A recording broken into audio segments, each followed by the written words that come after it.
Lefties baseball here in a non-league matchup between the Port Angeles Lefties and the Everett Merchants. First pitch go off before we start our show.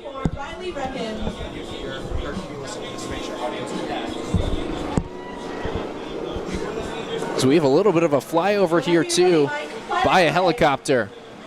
Riggs, a recent high school graduate, starting on the mound. Non-league matchup.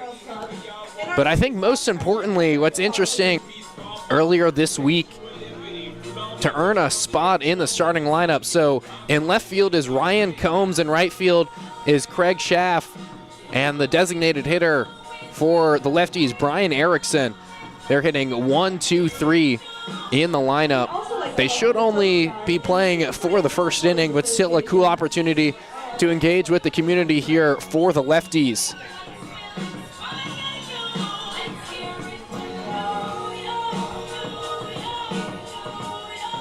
So Alden Riggs headed to Wenatchee Valley College.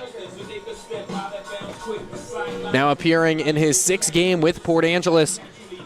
3 coming in league play, and now this is his 3rd in non-league play. That were earned off of 4 walks and 5 strikeouts. That is a combination of his league and non-league stats. So Alden Riggs will be the first man. Already know Roberto Garza Nunez coming up here in the 2nd inning. And then Alec Agopian will also get up here at some point during today's game. So a pretty exciting, a pretty loose affair here. And resting good number of their main guys. Riggs' first delivery to Axel Poles in there for strike 1. No balls, 1 strike on the man out of Everett Community College. The 0-1. That's hit into right field. The right fielder Schaff misreads it. It goes over his head. Poles will head to second as Zach Blair retrieves it in right field. He tosses it in. Poles headed for third and will get a stand-up triple to start this game.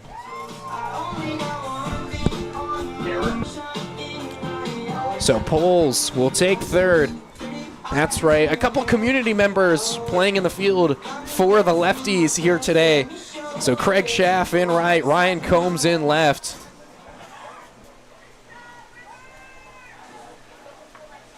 Francisco Lopez, a Lefties pitcher, giving defensive advice to Schaff.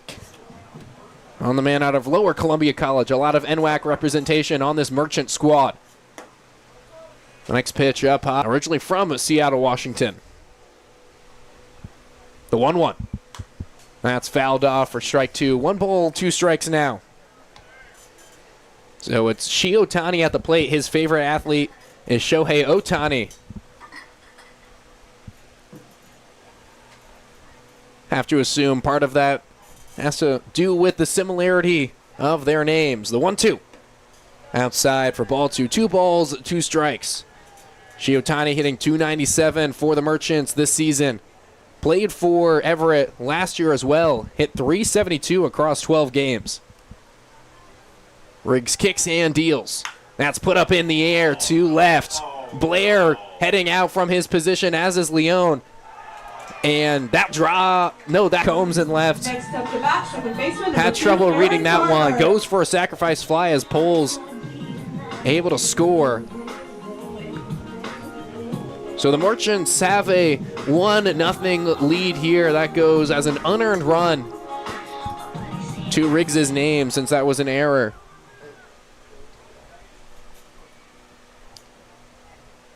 Aaron Barber, the second baseman, first delivery to him. Over for ball 1. 1 ball, no strikes. What's up? You said it was an unearned run. That doesn't matter. That's grounded towards the right side. Yaramir is ranging over, scoops it up, tosses it over to Haggerty for the second out of the inning. To retire Barber, who out of Pacific Lutheran University is a very good bat. So good job from Riggs on the mound to retire him. Barber came into this one hitting .324. Now gives way to Rutger Yauch, the designated offering from Riggs, in there for strike 1. No balls, 1 strike. So Pacific Lutheran University and Everett Community College very, very well represented in this starting lineup as that next delivery down and away for ball 1. 1 ball, 1 strike. So 3 Pacific Lutheran guys in the lineup. A good number of Everett CC guys as well. The 1-1. Just below the knees for ball 2. 2 balls, 1 strike.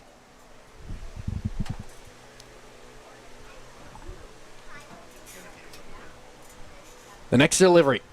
That's roped over the head of Jason Leone. So Blair going to try to cut that off.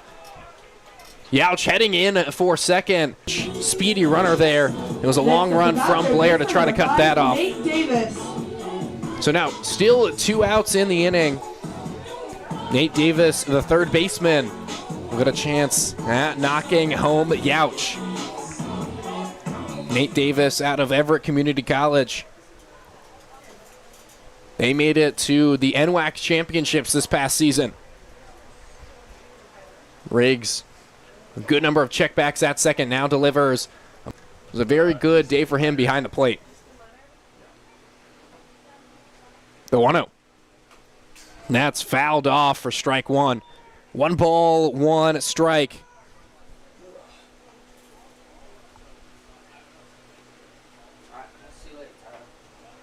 Excuse me, it actually seems like it's Jaden Piper at the plate. Must have been a last-minute lineup switch. Piper, number 11. On Piper, he's out of Pacific Lutheran University. 18 for the Merchants this season. Hit .310 at Pacific Lutheran University this past year as a junior. Riggs focusing a lot on the runner at second. Delivers a ball down. Count goes full, 2 outs here in the top of the first. Everett leading 1 game.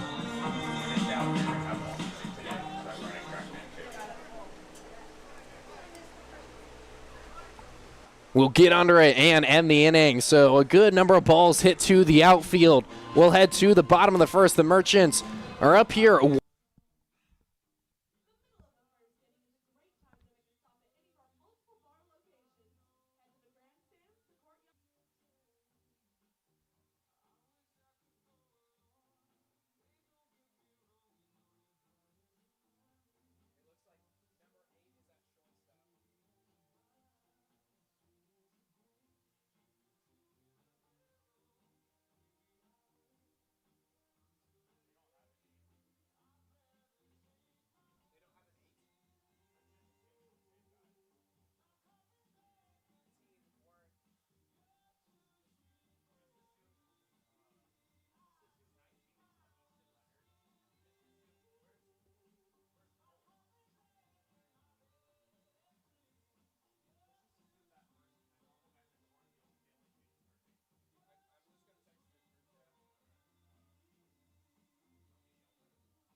Holmes goes through from the man on the mound.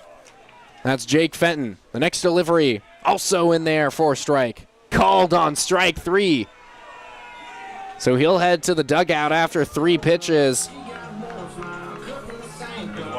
Next up to bat, right fielder number 47, Craig Schaff.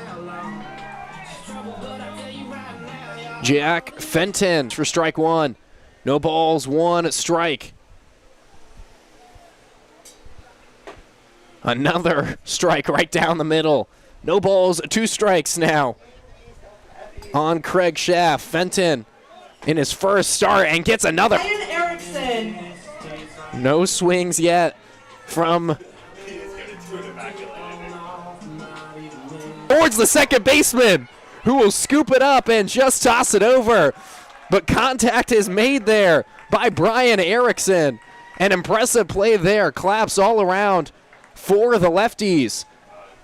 So it seems those guys' days are over. As immaculate inning for Jack Fenton. We'll take a quick break and head to the top of the second. We're going to be joined by special guest Roberto Garza Nunez in the booth when we come back.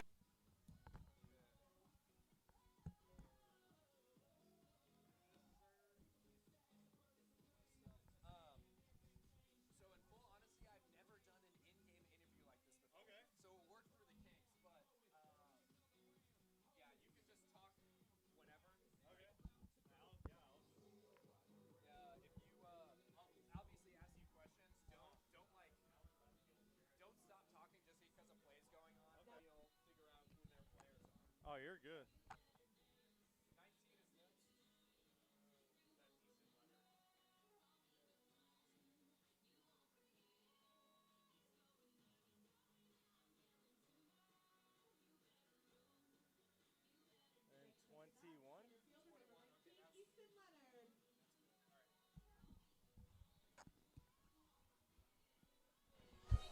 Normally the second baseman for the Lefties, but a broadcaster here today. Yes, Tito, sir. how you doing? Oh, we're amazing. Yes? Yes, sir. Well, I hope this might create a desire for you to go into broadcasting at some point. We'll see. We'll see how it goes. Let's see. With one outfielder, not too bad. He got a lot of fly balls, so that's a good thing to see. Not hard contact at all. Oh, except that. A little bit of hard contact there. Yeah. As that's Easton Leonard who gets hit by a pitch and will send down to first base. And we already mentioned it earlier in the first inning. A pair of outfielders were community members type of events. Well, it's always nice to have their support out here, so it's just a good thing to give back to the community. I like today meet new people and also bowl with them as well, so it was really fun. Now, we mentioned it on the broadcast just yesterday because we just found this out recently that you're the career hits leader. What does it mean to have a title like that for this franchise? Again, short-lived, just became the Port Angeles Lefties in 2017, but what does it mean to have that title? It's an honor, I just like the community here and just like to represent the uniform while we play. Let's talk about your college, Embry-Riddle. It's an NAIA school. How would you describe what the NAIA is to someone who doesn't really know the difference between the NCAA, JUCO, NAIA? Yeah, so it's basically, obviously the biggest difference would be just like the names of the schools, like schools people have never heard of, but I love my school because I get to fly as well, and that's also my passion outside of baseball is to become a pilot. Oh. That one is hit into. Yeah. That's Bahanda grabbing that one. Good play out there in the left for the second out of the inning. So flying. I don't know. It's you can't really describe the feeling of it, but until you actually do it for yourself. But I don't know. Ever since I was a kid, I always wanted to fly, but then also play baseball. So Embry-Riddle was one of the few schools that offered collegiate baseball and a flying program at the same time. And you kind of mentioned it already, but how long have you been flying? Since my freshman year, so about 4 years now. That's cool. That's cool. Now, the guy in the on-deck circle, Christian LaPierre, also an NAIA guy, went to Park University, actually played against you guys. What's the scouting report on him, if you even remember playing him? I don't really remember playing him, but they took one game out of us, but we still won the series. But, they play at a nice complex. It's an all-turf field down in Gilbert, Arizona, which is a very nice area. But I believe they're also coming to the GSAC with us, so that'll be fun. New conference, so it'll be an interesting year this year for sure. So the Eagles joining a new conference. So you guys just won your first conference championship in the CalPAC this past spring. So first conference championship in program history, and now you're leaving for a new one. Yes, sir. Yeah, that was such a special moment for sure. Started a new team in 2020. Unfortunately, didn't get to play that season due to COVID. But 3 years later, after rebuilding or with a new program, we're able to win the last CalPAC conference championship. So that was very meaningful for us. Now, obviously a lot of conference realignment, most notably Big Ten, SEC, Big 12, but also all the way down to NAIA ball. We'll talk about the recruitment process. Obviously, I can mention Embry-Riddle, kind of a new baseball program. Were you looking at Daytona, and then got a message about there was going to be a new baseball team starting in the Arizona campus. So coming from California, I'm thinking Arizona's way closer than Florida. So I decided to give that school a shot, and I really like it. Now, originally from Southern California, obviously your career might take you other places, but do you want to end back up in Southern California when you're older, Arizona, up here in the Pacific Northwest? Well, I'm actually from Northern California. Northern California, yeah, excuse me. A little different, but Axel Pulls. Arizona, I mean, after spending Scottsdale is a beautiful area, but the only bad factor of that is the heat for the summer. Of course, of course.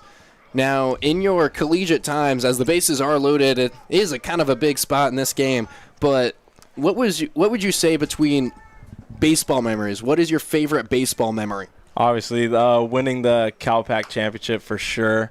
That was such a special moment. You know, we had a good group of guys this year. Unfortunately, a lot of them left as they graduated this year. But ever since day one with them and as their last season, winning the championship, it was such a special moment. And we'll never forget that ever. That one is roped foul. Nearly a hit there for Axel Poles, who reached base on an error in the first inning as part of we'll say an error that turned into a triple as it was hit over the head of the right fielder, who is now Brock Mayer. And Brock Mayer, a returner with yours. I know I mentioned this earlier when I interviewed you out here, but Good amount, Brock. Score for the Merchants. What kind of culture is being created here in Port Angeles that makes players like you and Brock, some of the best players from the squad last year, want to come back? Obviously, the bond that we get with our teammates. I think it's a very unique bond, and even though we only get 1 day off a week pretty much, we usually take that time to really after like the season ends. So I know I'll be staying in touch with the guys that I was with here last year and this year as well. Eligibility, is it kind of bittersweet for you? I know your time's ending, but hopefully moving on to bigger and better things? Yes, sir. I mean, it's obviously going to be very it's going to be hard to leave for sure. I will miss everyone here, but create a weekend, getaway weekend. You know, I love Lake Crescent. That's one of my favorite places to go, you know, decompress and relax. Get there, Ya. As Ya does a diving play to grab that one to end the inning. So we'll head to the bottom of the second. We'll keep Garza Nunez up here in the booth for another half inning of work. When we come back, Merchants up 1-0.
Bottom of the second inning, Ramirez up to the plate for the Lefties, still joined in the booth by Roberto Garza Nunez.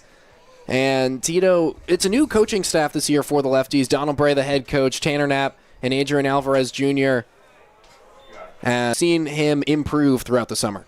Obviously, getting really close with the guys, I think, is my favorite aspect about his coaching. He builds a great bond with each and every one of us, while obviously helping us to get better every day. On school. Now, I know you didn't go to JUCO yourself, but what do you see out of a bunch of these JUCO guys for the left one ball player versus a JUCO ball player, and how they can perform at the same level in summer ball? Obviously, I think the environment that they're in, it really forces them to grind day in and day out. And also JUCO obviously helps them become Division I, like, ready for to get to that level. And obviously, example, he works his tail off every day and just wants to not only be better for himself, but make everyone around him be better as well. As Travis Helm is now at the plate, a JUCO man himself, now playing at Central Washington, a Division II school. Also a returner to Port Angeles like Roberto Garza Nunez. So what's the scouting report on Travis Helm? How is he outside of baseball? Oh, he's such a great person. Always someone that you can, as a younger guy, for being a better human being. As he strikes out swinging to bring up Brett Haggerty up to the plate. So in your second summer with the Lefties, how have you seen your leadership role evolve along with the other returners? It's definitely a lot different this year. Last year I was not the older guy, and this year obviously helping out everyone here.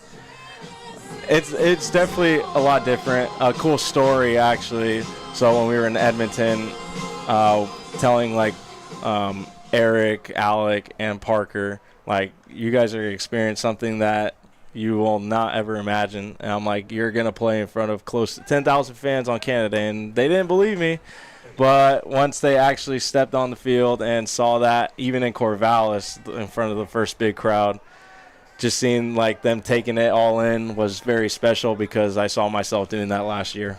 Now, you mentioned it. You played in Edmonton up in this year. There's a lot of cool places to visit in the West Coast League. Do you have a favorite opposing ballpark that you've gotten? Corvallis this year, I would say, is really cool, but the best fan environment opposing, I would say Victoria, just because it's really close to the city and the fans out there. It's really fun. I enjoy Victoria, but other than that, I mean Edmonton or Corvallis. And you also mentioned it. You got your Embry-Riddle guys, Parker Cadasio, Eric Schumann, and Alec Hagopian up here. What part did you play in getting them up to Port Angeles to play for the Lefties? Well, obviously Matt at the end of the summer last year, he was like, see what arms my coach wants to send out here, and he picked them 3, and obviously one. Oh gosh, I don't even really remember. Oh, get there. As question. Yeah, I was just saying they're gonna like the atmosphere out here for sure. I don't think they've ever seen such beautiful like scenery. Like when I first took them to Lake Crescent, they were just in awe. But that was basically the big seller. Well, that was Roberto Garza Nunez up here in our first ever in-game interview. He is not only the single-season hits record holder for the Lefties, knocking home 63 last year, and now after this year, he is the career hits leader for the Lefties, so one of the best players ever in franchise history. That was him here for the second inning. We will head to the top of the third. Everett Merchants up 1-0. Tito, thank you so much for joining us up here in the booth. Appreciate it, man. Thank you. So close, but not quite.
It's a pitching change for the Lefties. It's Gabe Bustamante, a new guy up here in Port Angeles, but we're also now joined by Ethan Kadama up in the booth. Ethan Kadama out of UC Berkeley.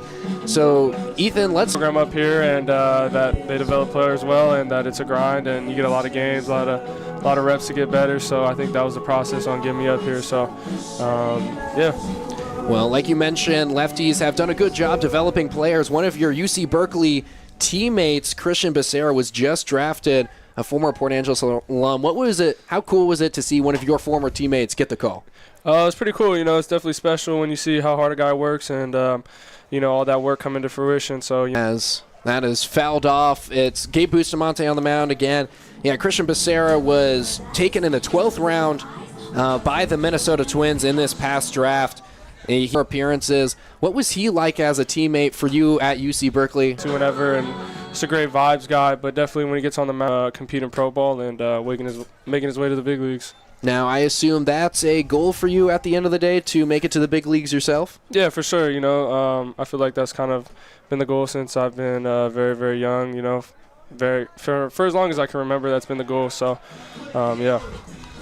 Freshman year with the Golden Bears. It was good. It was a great experience. You know, I had a lot of great people around me, a lot of great mentors. You know, especially I got to learn behind a great center fielder. Everyone over there was great about that and helped me get better. So, well, how have you felt this season? You just recently, you know, I felt really good at the dish. You know, seeing the ball really well, and just having a lot of fun. So, you know, I having a lot of fun and just doing my job, getting on base, and hitting the ball hard. Now, talking about recruitment to UC Berkeley, were you looking at any other schools, or were you pretty much Berkeley all the way? You know, I was looking at some other schools, talking to some other schools, but, you know, it's pretty there and getting guys to the big league, so it's kind of the goal. Well, now, part of my ignorance of California geography, but you come from West Hills. How close to home is UC Berkeley? It's about 6 hours, not really close. So I'm from Southern California. Berkeley's in Northern California, so it's about a 6 hour. The last season of the Pac-12, as we know it, we have another member of the Pac-12, Jack Cleveno. Did you guys know each other playing in the Pac-12 before coming up here to become Port Angeles Lefties? No, I didn't. I had no idea. I just, you know, I saw him one day at he played at Berkeley this year. Utah played at Berkeley, so I saw him. You know, getting work in pregame and stuff like that, and you know, he looked really solid. So definitely cool to see him here, and great teammate, and you know, congratulations to him on, you know, setting that put out record. So yes, Jack Cleveno just recently set the Port Angeles single season catcher assist record with 30. He catches runners at high clip for the Lefties. Now, this is always an interesting question. What do you think about your game do you value the most, that would you say is underrated, that many people don't really know when they see you on the field? That's a good question. You know, I feel like I don't know. That's a really good question, but obviously I think, you know, my defense is very, very big, and you know, no matter how I'm doing at the plate, I'm always going to give you a Gold Glove center field. So, and then the bat obviously carries. So, you know, I would say I'm just an all-around player, and just, you know, can pretty much do everything on the field and whatever I need to do to help my team win. Well, as someone who gets to watch you roam the outfield of Civic Field, let's just say it's a pleasure to watch you play defense. Seems like no ball can ever get away from you. Now, talking about your family, your mom played Division I soccer at CSUN, and we'll go to break after this next question. So, athletics run in your blood. How important was athletics for you growing up? You know, it was big. You know, I know my parents wanted to get me involved. You know, he understands that getting me involved in basketball, played a lot of soccer growing up. So, credit to my parents, you know, just, you know, putting me in great environments with a great support system. So. Well, that was the end of the top of the third inning. Merchants still lead 1-0. We'll head to the bottom of the third. Keep Ethan Kadama up here for one more half inning when we come back.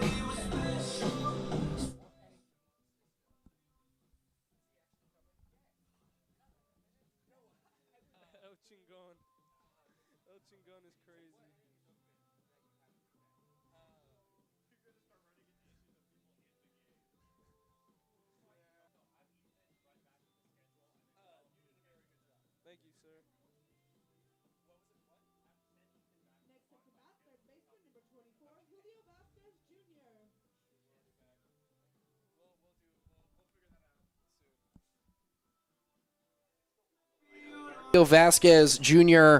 at the plate. We still have Ethan Kadama up here in the Port Angeles Lefties broadcast booth as Vasquez Jr. swings and misses at that one. So Julio at the plate. He's a returner to Port Angeles. Now, you in your first summer with the Lefties, how have the returners like Roberto Garza Nunez, Travis Helm, Julio Vasquez Jr., how did they kind of introduce Port Angeles to you when you got up here? And just what is it like to be a part of this team? Yeah, all three of those guys are really great. A1 human beings, great teammates, and also, outstanding baseball players. So Julio was actually one of the first guys I met when I got up here. And so, he showed me around, took me to my host and basically just showed me around and just was, so welcoming. And being a part of this team has been nothing short but a blessing, and meet a lot of cool players and playing a lot of cool paces. So, as Julio Vasquez Jr. strikes out. Now, coming up here this summer, was there anything in specific that you wanted to work on? And as the summer has gone on, has that evolved? Has there been something of you really trying to lock down as you head into your sophomore year? Honestly, it was just trying to get reps. I missed out on I would say a year and a half on baseball, where I could do, whether I was squeeze bunting or whatever I needed to do to be a better baseball player. So just getting the reps. Baseball, as you're headed into the ACC, did you commit to the Golden Bears knowing they would be joining a new conference midway through your time there? I didn't really know about that too early. I think, I was a junior in high school when I committed, so, that was still – I thought I was going to play in the Pac-12, be able to, play against UCLA, USC, go back home. But, no, I'm excited to go play in the ACC. It's a great opportunity and, a lot of great history, a lot of great baseball, and very, very exciting environments, big baseball environments over there. So, I'm excited either way to play. Now, coming from Southern California, was there a college baseball team or just a major league team in general that you really followed? Was there a dream school for you? There's just, as Zach Blair trying to steal a base here, and he's ruled safe. Nice jump. There was no specific school, coming out like a sophomore. When I started talking to some schools, it was just who would give me an opportunity. And then, I kind of got to pick kind of where I wanted to go. And just, it was home. I really like following the Dodgers and going to Dodger games, is a lot of fun. You're sitting there with your dad, your family, your friends, and it's just a fun experience. Now, what would it mean to you if, let's say, a couple years down the line on draft day, the Dodgers, the hometown team, call you? How cool would that be? It'd be really cool. I was talking about with my parents the other night, all the trials and tribulations of your career, and just, it's going to be a pretty cool night. Be just as excited. Now, I asked this of Tito earlier. So you're a SoCal guy, but you go to school in NorCal, up here in the Pacific Northwest. Let's say a couple years down the line, obviously, what happens in your career might change that, but is there an ideal landing spot for you, not necessarily team-wise, but just a place in the country that you really want to live at some point? Nice swing. As Jared Bahanda hits a single, Zach Blair headed for the play, and he'll score to tie this one up off of that RBI single from Jared Bahanda. Nice swing. I don't know if there's an ideal spot for me, but I'm just kind of going with the flow right now of wherever my life takes me, and baseball has taken me to some great places and given me some incredible opportunities, and so I've been very blessed in that aspect of my life. But, whatever happens, I'm going to just handle it and have fun with whatever I'm doing and be able to play the game of baseball for as long as I can. So, as Jared Bahanda breaking for second, he slides in, but's called out for the second out of the frame. So an RBI single from Bahanda, but gets thrown out on a steal attempt. Well, let's talk about Jared Bahanda. A bunch of newcomers to the Lefties just in the past couple of weeks. Eric Valdivia, Bahanda, Bustamante, who we just saw pitch on the mound. How does that work with team chemistry, throughout summer ball, adding new players? How's that work so far?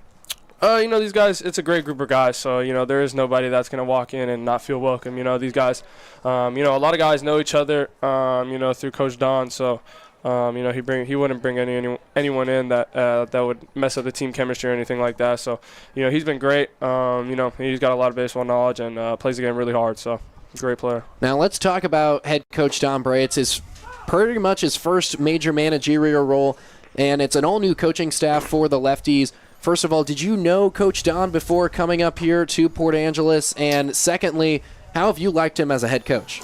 No, I really didn't know anybody on this court. I didn't know anybody really coming here at all. So I was kind of coming here, coming in blind, as you could say. I didn't really know what to expect. I just knew that I was going to be able to play in a lot of baseball games and get better. But they've been nothing but great. But we're really awesome coaches and give great advice and great baseball guys, all of them. Tanner, Adrian, and Coach Don. They show up every day for us and work as hard as they can. And Adrian's always there whenever I need him to throw BP. And he's going to be very, very hit him.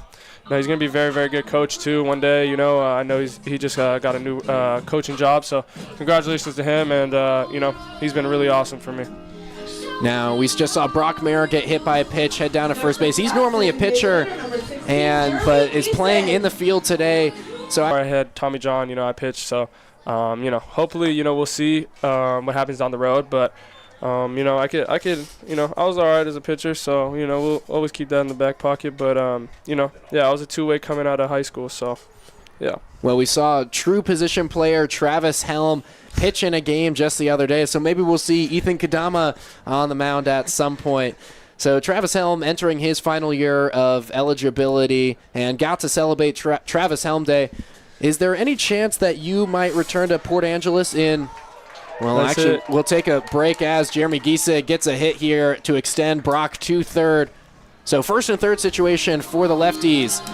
But any chance you might come back to Port Angeles in future summers? I know that might be a loaded question, but yeah, I don't see anything wrong with that. But like I said, I'm just taking it a day at a time, and I'll see where my baseball career takes me, and whatever's gonna get me better, we'll see. So I'm not opposed to it, but I don't know where I'm gonna be in a year from now, So we'll see.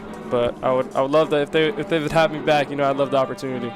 Well, fair enough. So you're getting a well-deserved off day today.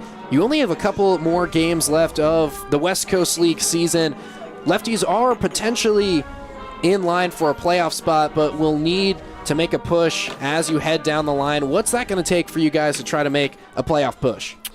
Just gritty baseball, we're going to be in a lot of close ball games. The rest of the teams that we play are, everyone in the West Coast League is pretty good, so we just gotta buckle down, have some timely hitting, play defense how we do, and pitch the ball just like our pitchers compete every night for us. So I think that's important, and just staying together and having as much fun while doing it. So now, in your first summer in Port Angeles, have you had a favorite memory so far? Canada was really cool. Playing in Edmonton, was playing in front of 10,000 people on Canada Day was pretty special, pretty cool, and just being around everybody, the interns, everybody. So it's great. You, Tyler, all the boys, man. So it's been really fun just being out here and hanging out with all the guys, Well, Lefties just took a 2-1 lead off of a balk. Brock Mayer scores from third. Jeremy Giese gets in a scoring position at second. So Lefties on top. You might be a good luck charm up here in the booth, Ethan. Yeah, maybe. These guys are grinding out there. So it's good to see. Now, earlier today, it was 3 community members who got into the starting lineup. I asked Tito this question earlier. What's it like to have these kind of moments with the community where they become an integral part of the team? It was pretty funny, these guys are a big part in our community, like you said. So definitely pretty cool to have them out here, to share the great game of baseball. And good jump, Jeremy. Jeremy Giese stealing third, gets in there by a couple seconds. Want to add to your bag at some point? Yeah, for sure. Nice swing, to hit. And that'll get down. Ramirez rounding first. That's headed towards the gap, so Ramirez will take second on an RBI double to score. Jeremy Giese again put the Lefties up 3-1. Yeah, but, stealing base is definitely an important part of my game. 20 homer, 20 bat guy. So, just power speed combo is what they look for, and I think something that I definitely see myself doing. Now, I asked this question of Julio Vasquez Jr. earlier this summer, but you walk at a pretty high clip. You had, in your 20-game on-base streak, 12 walks, 21 hits. What would you say you prefer to get on base by? Would you rather get a single or draw a walk? Man, I would love to say single, but any way I can get on, it doesn't matter. Like our hitting coach at Cal, Noah Jackson, says, I don't really care how you change the score, homer, double, triple, single, or a walk. It's all the same to me. So I kind of take that philosophy and run with it. Now, outside of baseball, who is Ethan Kadama? What do you like to do besides, something that takes up so much of your time? I just like to chill. I'm a normal dude, man. I like to hang out with the boys, go out, just, I got some close friends, hang out with my parents, my family, just hang out with the dogs, go to the lake, just kind of chill, nothing too crazy. I'll play some video games here and there. Nice swing, Trav. Get there, Trav. As it's a grounder to a shortstop, and Travis Helm is thrown out there, but the Lefties took a 3-1 lead here in the bottom of the third. We'll head to the top of the fourth. That'll be the end of our time with Lefties center fielder Ethan Kadama. Ethan, thank you so much for joining us up in the booth. Appreciate you for having me. Shout out to my host mom, Linda. 2 chances to chip their ball into the hula hoop, and whoever Perfect. Thank you.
Oh, no, you're good. You're good.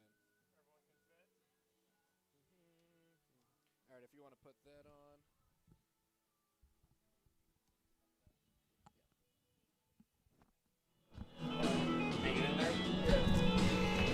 Now time for the top of the fourth inning. It's still Gabe Bustamante on the mound for the Lefties. Port Angeles took a 3-1 lead in the bottom of the third. I'm now joined by Lefties pitcher Alec Hagopian, who has a dream for broadcasting down the line. Where did you get that desire to do that someday? Yeah, honestly, just growing up watching the Giants, Dwayne Kuiper and Mike Krukow, it's one of the best duos in the entire game of baseball, I'd say. And just growing up listening to them on the radio really inspired me. I'm actually going to pursue a career in sales, but if that doesn't work out one day, I definitely would love to get into broadcasting. As Gabe Bustamante draws a ground out there. And so, Alec, coming out of Embry-Riddle University, talk about the recruitment over there. I talked to Tito earlier in the second inning. It's an NAIA school, and not many people know about NAIA. What was the draw to Embry-Riddle for you? Honestly, just the fact that, number one, it was my best offer. It made the most sense for me. I know that going to Embry-Riddle, it was going to be a new program, and the idea of getting to start something new with a huge group of freshmen, we're all going to be the same age. We were going to be able to grow together as a class over the years, throughout our years together. I thought that was just a super unique opportunity that I wasn't going to have anywhere else. So that really drew me in. In addition to that, you really got to be, I feel like, a decent human being to want to go play baseball in Prescott, Arizona at an NAIA school and start a new program. So I figured a lot of my teammates were going to be good dudes if I went and played there. And I was right about that. A lot of the guys there, I love them to death, and I made a lot of great friends playing there. So, as Everett gets a base runner on an error here in the top of the fourth inning. So you're currently on a pretty good stretch out of the bullpen. It's 10 straight West Coast League outings without an unearned run. So your season ERA is a 2.70. I know we talked in a post-game interview just a couple weeks ago, but what's been working so well on the mound for you? But not only that, but just to stay so consistent throughout the season. Yeah, honestly, I one thing that I learned this summer is the importance of pitching to contact. I know I struggled my whole career with velocity and wanting to throw hard and wanting to strike guys out. And as I've matured and gotten to this stage of my career, I've realized, hey, this game could be so much simpler than it's drawn out to be, especially pitching. And so I've really just tried to focus on pitching to contact this summer, and that's allowed my defense to be on their toes and be ready to make plays for me. And that's really been it. Now the Merchants get a runner in scoring position. It's a man on second with 2 outs here. So when you know you're hot on a day, when you know you might be pitching, what's your kind of daily routine to warm up and get ready? Yeah, so Coach Tanner does a really good job of getting us here early. We get all our work in during batting practice, and then we have some time to chill before the game. He puts out a really structured plan so we know the innings that we might be ready to throw. So I usually spend the first few innings down in the dugout with my camera, taking some photos with the guys, having fun with the guys, cheering them on. And then usually around the 3rd or 4th inning, I'll go down to the bullpen, start to get mentally locked in, start to do some mobility and getting my body loose, and then just wait for my name to get called. Well, that was another scoreless inning for Gabe Bustamante to end the top of the 4th. We'll head to the bottom of the 4th and keep Alec Hagopian up here. It's been a pleasure with them, and the fun is only continuing. Very own, family-owned Mexican restaurant. One of these innings, I want to do play-by-play. Will you let me? All right, I want to try it. Broadcasting is so cool. Like, honestly, the reason I'm not doing it, I feel like it's so difficult to, like, get up to the level you want to be at. Like, it is very, I feel like it's a very hard industry to break into. Like, and I mean, I know you're in for it, but I know it's a really hard industry to get into, you know? Because, like, all these dudes that are broadcasting for big teams, they're all former pros, right? They're all already big name people, you know? So I feel like someone like us, it's going to be hard to just be like, yeah, I'm going to go be a broadcaster for Orioles. You know what I mean? Yeah. And it's like, that's the dream. That's the dream. I just know that's something that's really hard to achieve. So, I don't know. I mean, broadcasting is, like, that's something that I've always wanted to do. I just felt like it wasn't too realistic for my career. You know what I mean? Oh, yeah. I know it's... And I'm not saying it's not the right decision for you. I mean, you're really good at it. You're really good at it. I truly believe you're going to go do great things. Like, you're really good at it. But Dwayne Kuiper and Mike Rucco, man, they're so good. Like, I can't imagine, like, that's not even a job. Like, you just show up and just commentate baseball. And you travel with the team, like, it's, especially in the big leagues, like, that's got to be the coolest job ever, you know? Yeah, I really hope it'll work out for me. What are you hoping to do after you graduate? Is this your last year in school? Yeah, I mean, it really depends, because I've mostly done written stuff. Like, this is my first summer just really doing play-by-play every single day. So I could see myself getting a written job right out of college. But hopefully broadcasting for a minor league baseball team. That'd be so cool. Yeah. That'd be awesome. Yeah. All right, do you want to do questions this inning or play-by-play this inning? We'll do next inning play-by-play. Okay. Yeah. You don't have to ask me a bunch of stuff too if you don't want to. We can just hang out and talk about. We can hang out and talk about dumb stuff. What's happening? So Cisco's also going to come up in the 5th. Would you be fine staying longer? Maybe me and Cisco can do the whole inning together. Sure. That'd be awesome. Oh my gosh. We'll do that. Hey, we're doing the 5th inning together. We're still here with Alec Hagopian. It's Brett Haggerty at the plate with a new pitcher. It's Kenji Miller on the mound out of Bellevue University. Jackson Hamada, number 28. Excuse me, that's 2/28. It's Jackson Hamada on the mound for the Merchants. But Alec, for you, out of baseball, I know you started the Eagle Golf Club at Embry-Riddle. What do you like so much about golf? Golf's a great game. The reason I love it so much is because it's something you can play your whole life, right? And I know that hopefully I can have kids one day, and I want to get my kids into golf at an early age because I know that it's something that you can get really good at a young age, and you can just carry that through your whole life. I also love golf because you can get out there with your friends and just disconnect from the real world and just have a good time. How long have you been playing golf personally? Well, I've only been playing and taking it seriously for a few years now. I know that when I was in middle school and high school, I have 2 really good buddies of mine, Jake and Dylan, who are both pursuing a career in professional golf teaching in Phoenix, and they're really good golfers in high school. And so I'd go out and play with them, and they would just bully me on the course. I mean, I was nowhere near at the same skill level as them. And so it took me a few years of getting out there and just losing 100 balls every single round and just getting bullied relentlessly until I figured it out. And now I'm starting to get good, but not nearly as good as I want to be, but I'm starting to figure it out. Now, is there a sport you prefer, golf or baseball? Honestly, there's no other external factors in the game that you have to worry about. It's just you versus you, and if you can master that, you can go a long way in golf. As it's Jason Leone at the plate. He draws ball 2 balls, 2 strikes with 1 out here in the bottom of the 4th. Lefties with a 3-1 lead. So for you, what was the recruitment process like up to Port Angeles? Obviously, Tito played for the Lefties last summer. How much did you know about this program when you first heard about the Lefties and came up here for the summer? Yeah, well, I didn't know too much about the Lefties, but I knew that I wanted to play summer ball. I have not got to play summer ball my whole baseball career. I've pretty much spent every summer training trying to figure out how to throw that little white ball hard. And I never figured out how to do it, and I know that I'm getting to the end of my career, and I really wanted to experience summer ball, and I'm so glad that I was able to do it. I know Tito was a really big deal here last summer, and I know that the coaching staff wanted to get a few other guys from Embry-Riddle, and I was on it. I was like, Tito, man, if they need anyone else on that team, I would love to go play.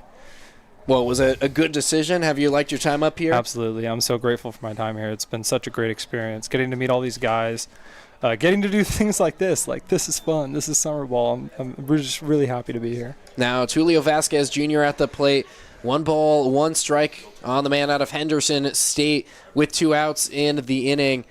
Were there any personal or even professional goals that you had coming into the summer, and how do you think you fared with those? Honestly, my goal going into the summer was to worry less about my performance and my innings and stats and things like that, and just show up to the field every single day and be intentional about having a ton of fun, and just be grateful for every single day that I get out here and I get to put on this uniform and just have fun with that. Because honestly, like, if I learned one thing from last season, it's when baseball's over, you're not going to remember the outings that you had, the statistics that you had, the running around and messing around with the boys, and those are the memories that you're going to take with you when your career's over. And so I wanted to be really intentional this summer about enjoying that.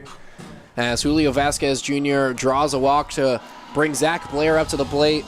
Blair scored a run in his last plate appearance, part of that inning that put the Lefties on top. So I also asked Ethan Kadama earlier this inning, but we have a couple new pitchers on the roster, Gabe Bustamante, Jason Knopfsinger. How have they been gelling with the rest of the bullpen guys? Yeah, it's been great. They're super good guys. I know Gabe and Jason both love golf. I was talking to Gabe about golf earlier. We're actually supposed to play together today, but I didn't make it to the tee time on time. So I let them go ahead and play ahead of me, and then I just played with Eric Valdivia 30 minutes after them. But Gabe's apparently really good at golf. He said back in his heyday he was a 6 handicap. So we started bonding about golf immediately, and they're just overall great dudes. So they've been getting along with everyone well. As Zach Blair is hit by a pitch, although this is a non and draws a lot of walks, so even though the hits aren't necessarily falling for him, he's the best on-base percentage for the Lefties. That's currently at 13 hit by pitches, so he's 1 away from tying it, and then the whole franchise record, and this is, of course, in league play, so that one won't count to his total. The franchise record is 17 hit by pitches done in 2010 by Chris Escobar of the Kitsap Blue Jackets. So Zach Blair pretty close to getting hit by a pitch. Now, were you ever a hitter? Did you ever get hit by too many pitches back in your day? I was such a bad hitter. I became a pitcher only, I think, going into my sophomore year of high school. I was such a bad hitter. Hitting is so difficult. I am so happy that I'm not a hitter anymore. I don't know anything about hitting. I could never succeed as a hitter. It was just very difficult. And it's so mental.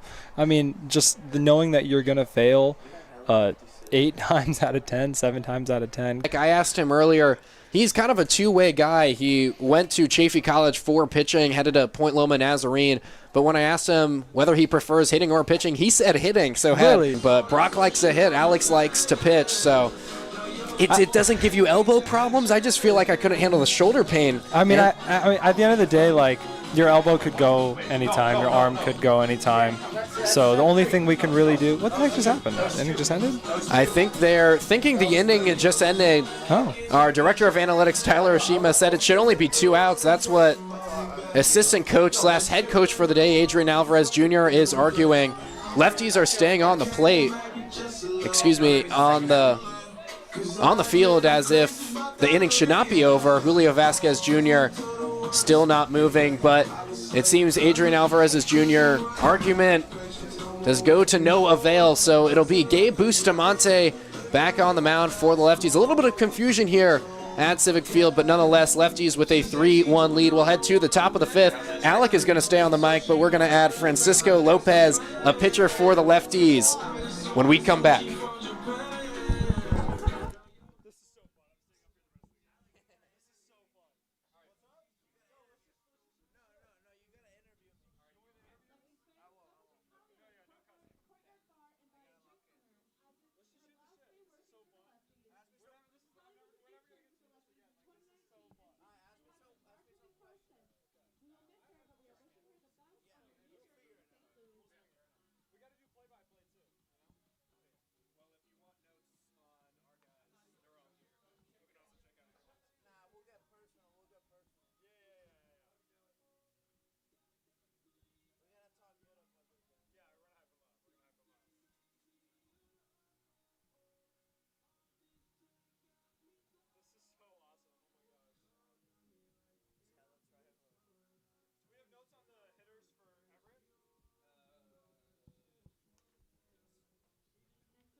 Checking in here. Are we live?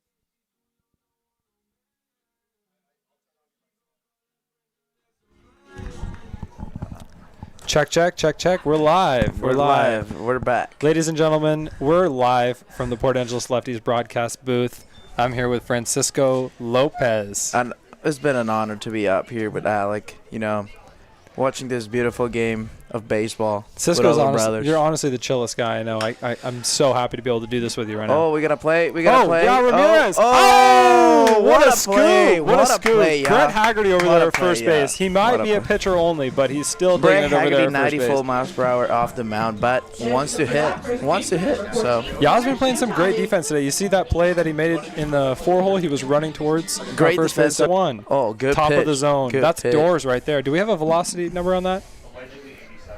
87. Doors at the top of the zone from doors. Gabe Bustamante. By I'd love you. to see it. Next pitch.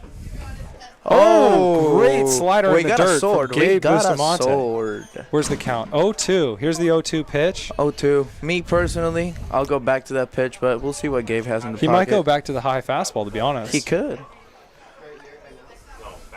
Oh, just a little bit high. Good pitch. Good idea. Hey, one thing to point out about Gabe. Have you seen his cleats? Those are drippy. Cleats and glove. Those are and really the turtleneck. That turtleneck. That You is- can't sleep on this guy. I mean, with this drip. guy's dripped all over.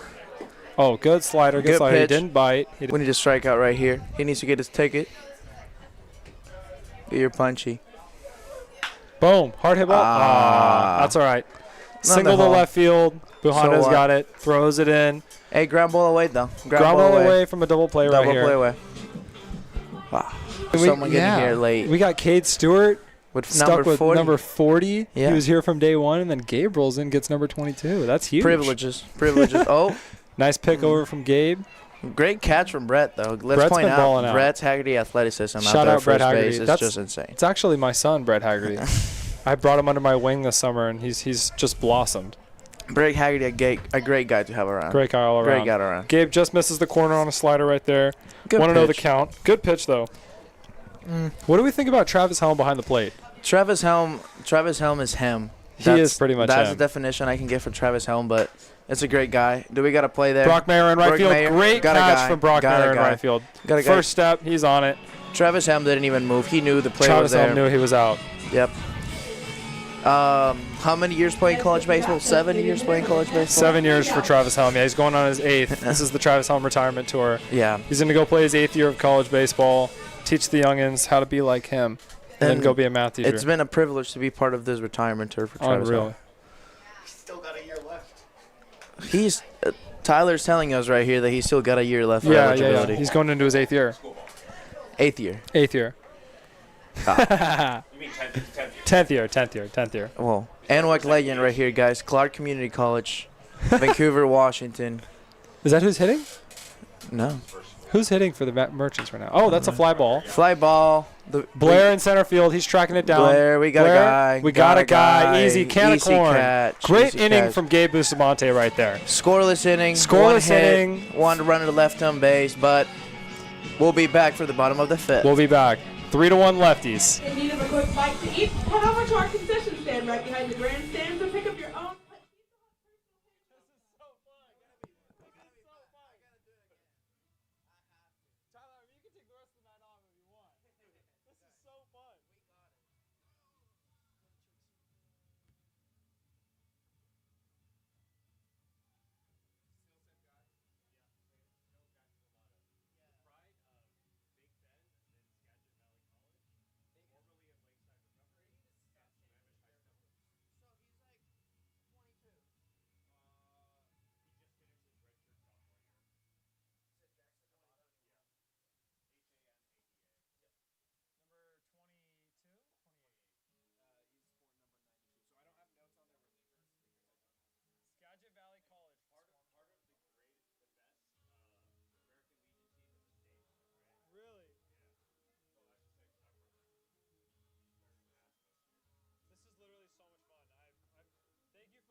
Brock Mayer.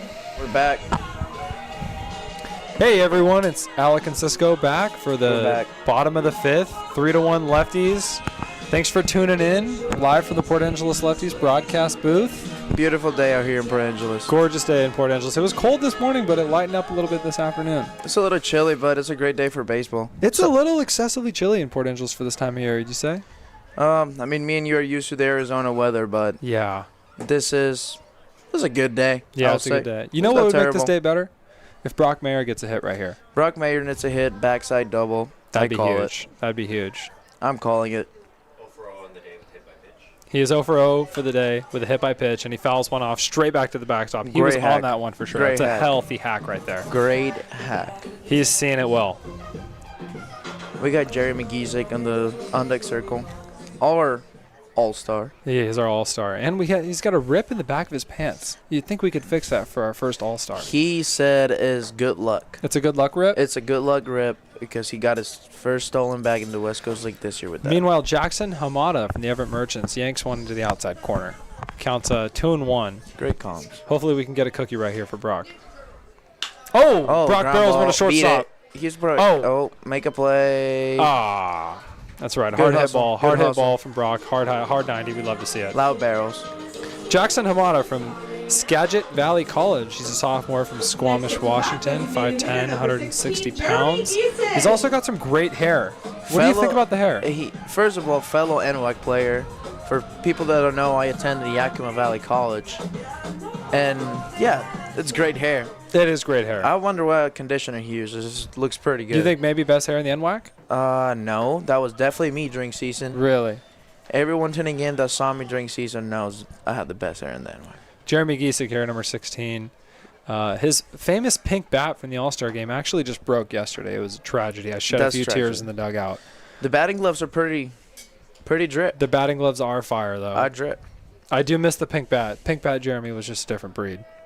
Jeremy hits barrels. He just gets He barrels. hits baseballs hard. And we got a swing and a miss right there. Counts 1-1. Cisco, we got to talk about something, man. We got to talk about something. I heard through the grapevine that you threw a changeup yesterday, and it was the best changeup you've thrown in over 6 months. Tell the people about It's that. probably over 19 years, to Really? be honest. It might be the best changeup of my entire career. What happened? I mean, how did you just pull that out? So, warming up in the bullpen, I didn't throw a single changeup because I didn't think I was going to face a lefty. And during warm-ups in the mound, I didn't throw any changeups either. And when Travis Helm called that pitch, I just said, God, guide this ball, and you got it. And gave my best intent, and I landed it, and it worked. Amen, amen. Jeremy Giesig with a walk right there. 1 out in the bottom of the 5th for the Lefties. We got Ramirez coming up to the dish. He's seeing the ball well today. Already has a hard hit single. I believe he has an RBI also. Ramirez is having a great weekend. He's having a great series against the Victoria Harbor Cats. Victoria Harbor He had a Cats, great yeah. series, so he's continuing that contact. Ya's an all-around great guy. Great vibes guy in the dugout, too. Oh, yeah. Great leader. On Instagram a lot. Yeah. Especially videos of your outings when you make a great pitch. Can you tell the people a little bit about the thought process around that? Because I know. Just for the fans, all my fans out there on Instagram, all the people that like to support, and just showing them what's going on. Update them on your life. Updating them on my baseball bayou indoors and Bayou indoors. and a lot of swords. And few tornadoes now. Few tornadoes now that we have. The tornadoes a are back. We are back. UFOs. Changeups are back. Maybe once a week, but they're back. I banned my changeup going into the summer, actually. I've never had a good changeup. When I came into the summer, I'm like, I'm just going to stop throwing it. Yeah, I kind of just never stopped throwing it. It was never good, but it was good yesterday. So. Jeremy Giesig takes off. I had a foul ball from Yao Great Ramirez. hack, though. Great hack, though. That's a healthy Travis hack. Helm picking up the foul ball. You're just Travis Helm. great guy all around. All around. Great leader. Honestly, the heart and soul of our team, would you say? I will say so. I will say he's our back. He is pretty much the backbone of the Port Angeles He's a Lefties, backbone Travis of our, Helm. Yep. I mean, that inning that he pitched the other day was amazing. It One was of the lights best out- moments of my baseball lights career, being out able to and- witness that with my own eyes. The fact that we have a player that can play all 9 positions is just a privilege. It just shows, it's a testament His versatility. to his versatility. It's a testament to his Athleticism. work ethic. His athleticism. He's His a great athleticism. athlete. King of singles. One thing about Travis Helm, I just want to make sure everyone knows, he, in his free time, he usually goes out to one of the busiest crosswalks in Port Angeles, and he hangs out there and helps the elderly cross the street.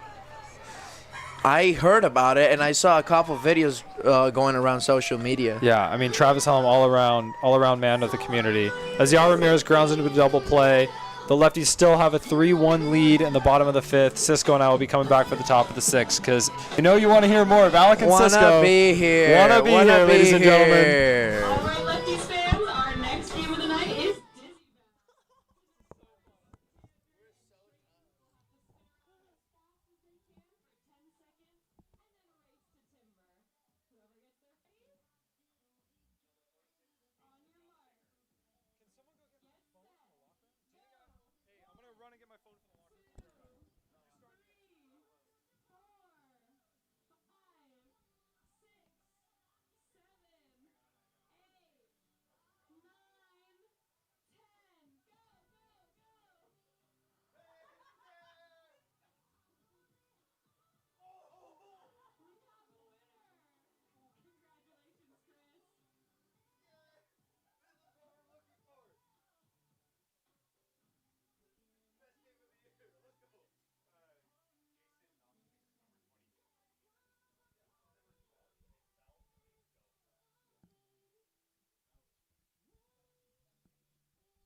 Can I give a shout out to Fast Burrito?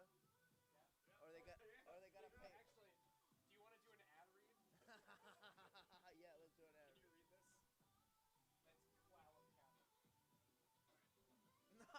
That was way too hard. Alex, do this ad read.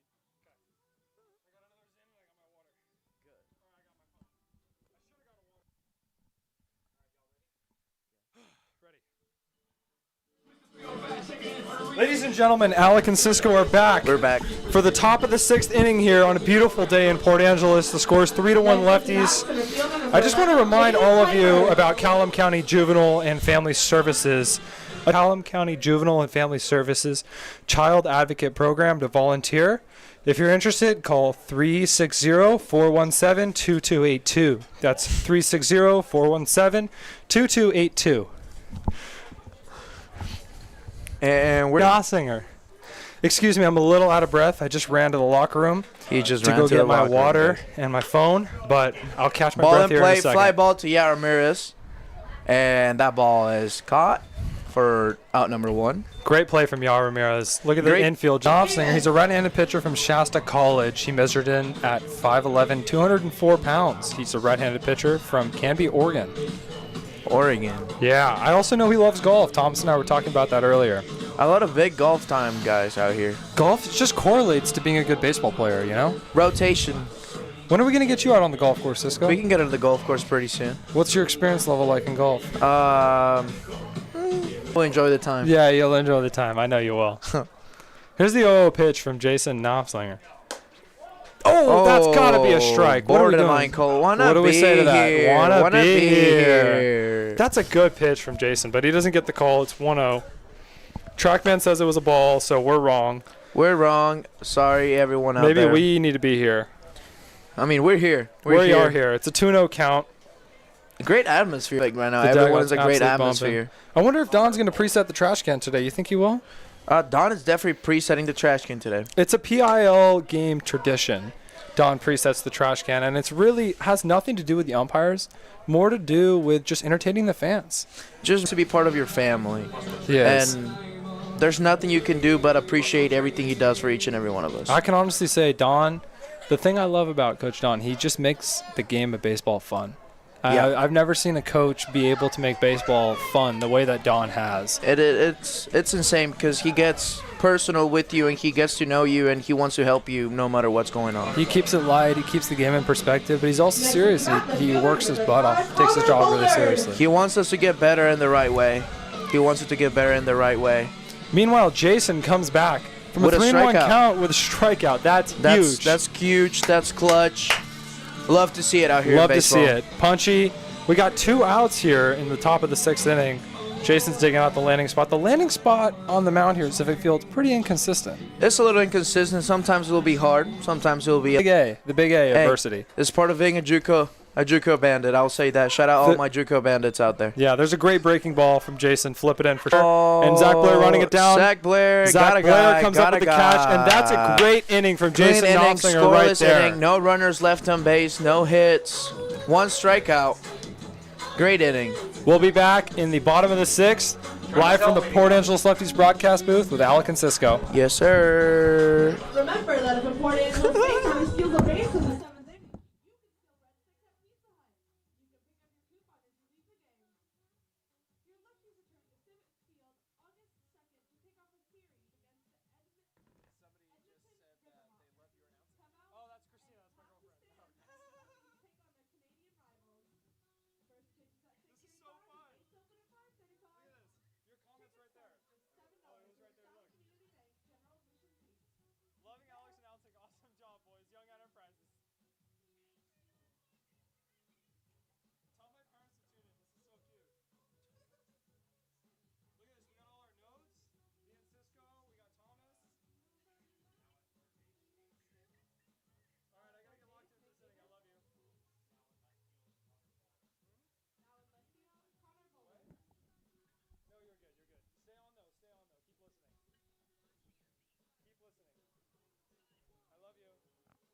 We gotta give it a shout out.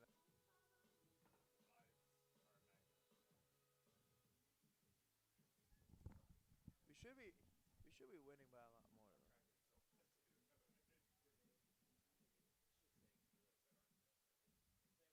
Hey. Hey, we got to go 0.5 too. Look at this. Hey. That's tough. We're so tough. Send me that shit.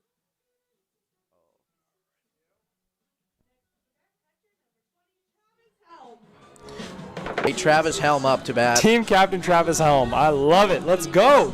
Great way to start off the top of the 6th inning. We're live here from the Port Angeles Lefties broadcast booth. Alec and Cisco. Huge shout out to Thomas for letting us do this. Thomas is honestly one of the best in the game. It's been such a pleasure getting to hear him and Dylan broadcast all our games this summer, and we're super grateful for them letting us do this on this Gotta appreciate this moment right here. Beautiful Is unique. PIL Thursday. PIL Thursday, getting ready for a long road trip to Canada. Kelowna and Nanaimo, getting ready to get those series going. Here's with the most majestic hair in the NWAC. We got Jackson Hamada back on the mound for I think it's his 3rd inning now. He also has a really cool red glove. That's a really cool glove. Really cool glove. So shout out to Jackson for the Everett Merchants. Great pitching. He's definitely been doing some plyo balls and a good band routine. I'll tell you that. Here's Travis Helm stepping into the box. 2-1 count. Travis Helm, like I said, our team more hits, which means What does that mean to you, Cisco? get base hits. If you get hits, you get runs. Exactly. Not everyone can be like Jeremy Giesig and hit the ball 100. Haggerty almost got his ankles broken, but There's a fly out to right field from Travis Helm. Brett Haggerty coming up to the dish. Next up to bat for big shout out to Brett Haggerty, one of my boys, OG from Yakima Valley College. Also, I want to take this opportunity to give a shout out to my girlfriend, Christina Santana. I know you're listening right now. How's and it I going, just want to let you Christina? know that I love you. Quick shout out.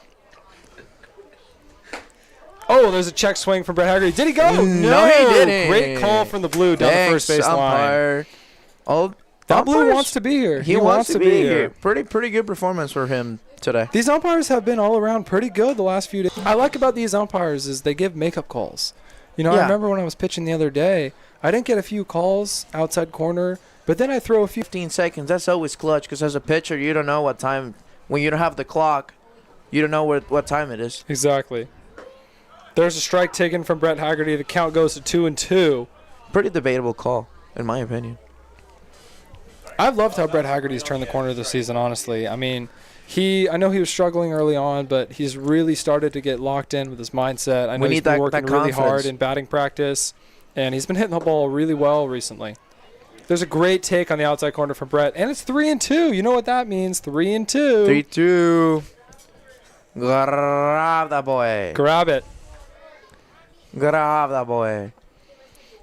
Oh, there's a ball. Shake it. Great walk from Brett Haggerty right there. 1-out walk. We love to see it. We got one of the oldest guy in this roster. Next up, shortstop number 7, Jason Leone. That's my Jason roommate, Leone. Jason Leone, right there. Unk. That's Unk. Certified Unk.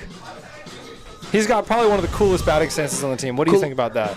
Number one batting stance on the team, Jason Leone? Jason Leone, I will agree with that. And then I'm a huge Ethan Kondama. Oh, yeah. Ethan Kodama's batting stance is nice, too. I'm going to say number 1 batting stance, Jason Leone. Number 2, Ethan Kodama. Yeah. Brett Haggerty, we gotta work on that stance, boy. Yeah, we got to work on the lead over there. I know he's not going to steal a base, but at least make it seem like you're going to steal a base, right? Hey, back in Yakima, they like to tell me he run a 7 flat 60. I don't know if I should believe it or not, but This is a great take on the outside corner from Jason Leone. You know, he honestly, you know what his batting stance looks like? It looks like the right-handed Colton Wong. in my opinion, he looks like Justin Turner. Justin Turner, yes, that's a really good comp.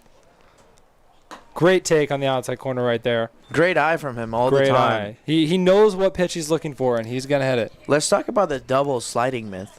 Oh, the double sliding mitts, that's drippy, honestly. That's drip. I agree. know he doesn't need 2 sliding mitts, but he has both of them in there because it looks really cool. And that just means he's fast. That does mean he's fast. He actually is really fast. When he wants to run fast, I've seen him bust down the line and beat out some balls. Oh, eat me up. We're probably going to see it right here. We just saw him. We just saw him run a hard 90. It was pretty fast, maybe like a 4-2 down the line. But double play ball up the middle. The second baseman booted it a little bit. Don't know how he flipped it to the shortstop, but he managed to flip it to the shortstop. It was one of those plays. It's just one of those plays. Reese's Puffs eat me up. We have Julio Vasquez Jr. up to bat, straight from the Dominican Republic. Julio's actually he's a Canadian citizen. And he's not the only Canadian citizen on the team. Cisco, do you care to tell us a little bit about that? Yeah, we had a little experience out there in Canada. Our first road trip, I became a Canadian resident. A Canadian resident, which is, I will say, is a pretty cool experience this summer. So now I get to say I'm a Canadian resident. What was your experience like just sitting there in customs? I was just sitting there in customs waiting for them to let me go because I knew I was going to be arrested, and I had no doubt in my mind that I was able to do it.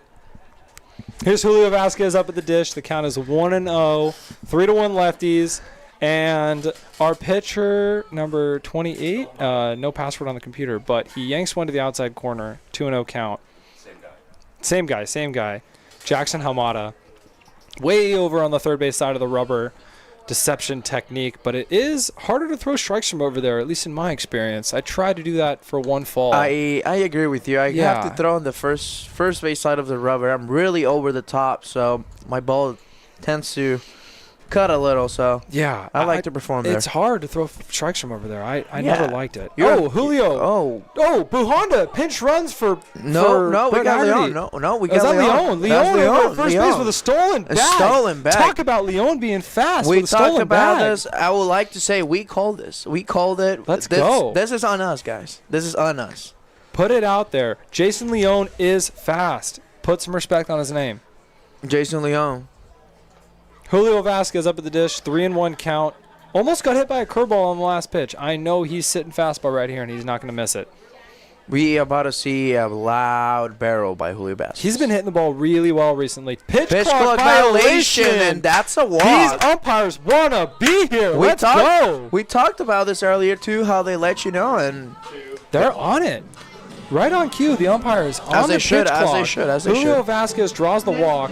It's a shame. I would have loved to see him scorch a double in the gap, but we got Zachary Blair up to bat. Mount Hood finest. Great outfielder, great person. Wants to be here. Speaking of Julio Vasquez, really quick, he's been swinging the bat really well recently. We got a pass ball from Jackson Hamada. catcher. Struggling with control a little bit here. He does have a really cool red glove, though. I'll give that to him. We like free 90s. Though. Yeah. But Julio Vasquez, I can't tell you how many times I've seen this guy come up here this season and hit a ball maybe 115 miles an hour right at the center fielder. And he just scorches the baseball, and I know it's going to start falling. Yeah, it's a lot of loud barrels. There's a pass ball There's from a Jackson play, Hamada. a home plate. They're safe. And Jason Leon is safe. And the lefties score another run in the bottom of the sixth. It's a 4-1 lead for the lefties, and right on cue, Jason Leon is fast, ladies and gentlemen. He is fast. He steals home on a pass ball. We love to see it. Jason Leon manufacturing runs for the lefties. I would like to correct myself. It's not a pass ball. It's a wild pitch. Wild pitch. For all you guys who are keeping score out there, old-fashioned way. That is a pass ball. Oh, and then another pass ball. The catcher's on it, slides into the fence. Julio Vasquez holds up at third base. Probably a smart decision there. Vamos, Julio. Shout out to all my Dominican friends out there in the nation. We do have a lot of them on this team. We have a high Hispanic percentage in this team, which is pretty cool. I really like the atmosphere. Zach Blair fouls one straight back to the backstop. He was on that fastball. He's licking his chops, getting ready for the next fastball. Probably wouldn't throw him another fastball here because I know he's going to mash it. If the pitcher's smart enough, he won't throw a fastball. But, hey, not all pitchers are smart. Us here on the lefties, we love fastballs. Oh, we love heaters.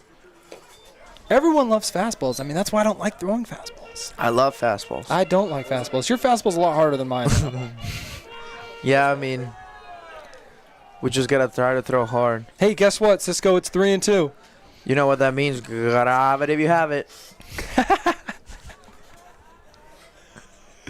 Special moment here in the broadcast booth. We got a 3-2 count from Zach Blair. Here's the pitch. And we're shaking it. We're shaking it. We're shaking it. Another walk in the inning for the Port Angeles lefty. Zach Blair takes his free 90. And we got runners at the corners with 2 outs. We got JJ up to bat. Up to bat, left fielder number 8, Jared Buhonda. Low. Great song out here playing at Civic Field. Jared Buhonda steps in the dish. He's got no batting gloves, which is probably the coolest thing I've seen today. Just like Vladdy Guerrero right here, old school. Old school Jared Buhonda. He wants to be here. He does want to be here. He's got probably the coolest hair on our team. What do you think about that? Best hair on the team, Jared Buhonda? Yeah, Jared Buhonda best hair on the team, if not Travis Helm. If not Travis Helm, I'd give you that. People will say we're big Travis Helm fans out here, but we're huge Travis Helm fans. Yeah. Jared Buhonda on the dish. Counts 0-0. Here's the pitch. And he smokes one down the line. He smokes it down the line. Ball is caught. It's caught by the right fielder. Nonetheless, the lefties score. Great inning for the lefties. Manufacturing runs. Scores 4-1 going into the bottom of the 6th. Love to be here. The lefties are hot. The lefties are hot. Don't let the lefties FIO. It's Alec and Cisco. We'll see you in a few. See you in a few minutes. Are you ready?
And we're back. We're back in the top of the 7th inning with number 20 up to hit. And we're getting ready here to get a clean inning from Jason. Here we go. Alec and Cisco in the broadcast booth. Top of the 7th inning, and Jason Knopflinger with the first pitch in the dirt with a slider. The count's 1-0. Not a bad spot. Not a bad spot. Good idea for him. Speaking of a first pitch in the dirt, Domino's Pizza, I just want to give them a quick shout out. If you're too busy to make dinner, you can knock down one more Domino and eat the same food your Port Angeles Lefties eat. We actually eat Domino's quite frequently here with the Port Angeles Lefties. I won't complain. Domino's Pizza is really good pizza. Domino's Pizza, it gets the job done. It gets the job done. I mean, I know we have a billboard down the left field line that says no one out pizzas the hut, but you can't forget about Domino's. Yeah, I will say that because especially us college athletes, we know the grind. We know the grind. Calories in, calories out. That's all it's about. Game ends at 9 and you get home at 10, there's nothing open. Yeah, I mean, we get home at like 11. Yeah, sometimes you have to just grind it out and grab a pizza on the way back home. Put your trust in the pizza delivery experts and order the Domino's today. And if you really want to get weird with it, use the Domino's app. I know the Domino's app is great. Domino's app is I've been on it crazy. a few times. There's a lot you can of get some coupons. discounts. Yep, there's a lot of discounts. Guys, Domino's check it did out. a great job with their app. The design looks great. It's a great app all around. Design your own pizza. You can customize your pizza. You can customize your pizza, exactly. Domino's is just one of those name brands. Like, they've just been around forever. They're a blue blood in the industry. They are pretty old. And they maintain themselves up there in the top of the line for fast food. What do you think the top pizzas are? Top fast food pizza chains. And there's a leadoff walk from Jason Knopflinger. And I'm going to go that I know that people are going to think. So I'm going to go Domino's is going to be number 1. Pizza Hut. Pizza Hut's legit. And then, wow. I don't think I have another. Have you ever had Mountain Mike's? I never had Mountain Mike's. That's probably local from my area. This probably is. I will say. Oh, you know what? Mod Pizza. Mod Pizza's it's like great. Chipotle for pizza. It's pretty much Chipotle for pizza, and it's really good deals. You can get a big pizza for $10 at Mod, like $10, and you can get like double, triple chicken, and Yeah, they don't even charge you extra. Yeah, you can get anything you want. Chipotle, take notes. Double chicken at Mod, and they don't charge extra. Chipotle, please, for all us broke college students, make it cheaper. 2-0 count for Jason Knopflinger. Am I saying his last name right? Knopflinger? Knopflinger. Ground ball away right here for a double play. Double play. Ah. Just a little bit outside. Just a bit outside. Counts 3-0. Looks like there's some fellas down in the bullpen right now. We'll see who we see coming out of the gates for the end of the game. But I know I'm especially excited. Rumor has it we're going to hear an appearance from Tanner Knapp in the 9th inning. Tanner Knapp closing the game, trying to take my spot in the rotation, I heard. Yeah, I mean, I know he's been looking forward to this moment for a while. I went to the gas station. What's happening? From Bishop Sycamore. Oh, this is who's... Wait. No. Someone suspiciously looks like her. They're on air. Oh, okay. Tanner Knapp's not pitching, actually. That's completely false. Some guy from Sycamore is pitching. So. Can I see his name again? Can we check the roster? Who it is. Yeah, we let me just see the add roster. a new pitcher today. Adrian Alvarez with his mound visit. Coming out to the mound. I apologize for the misinformation.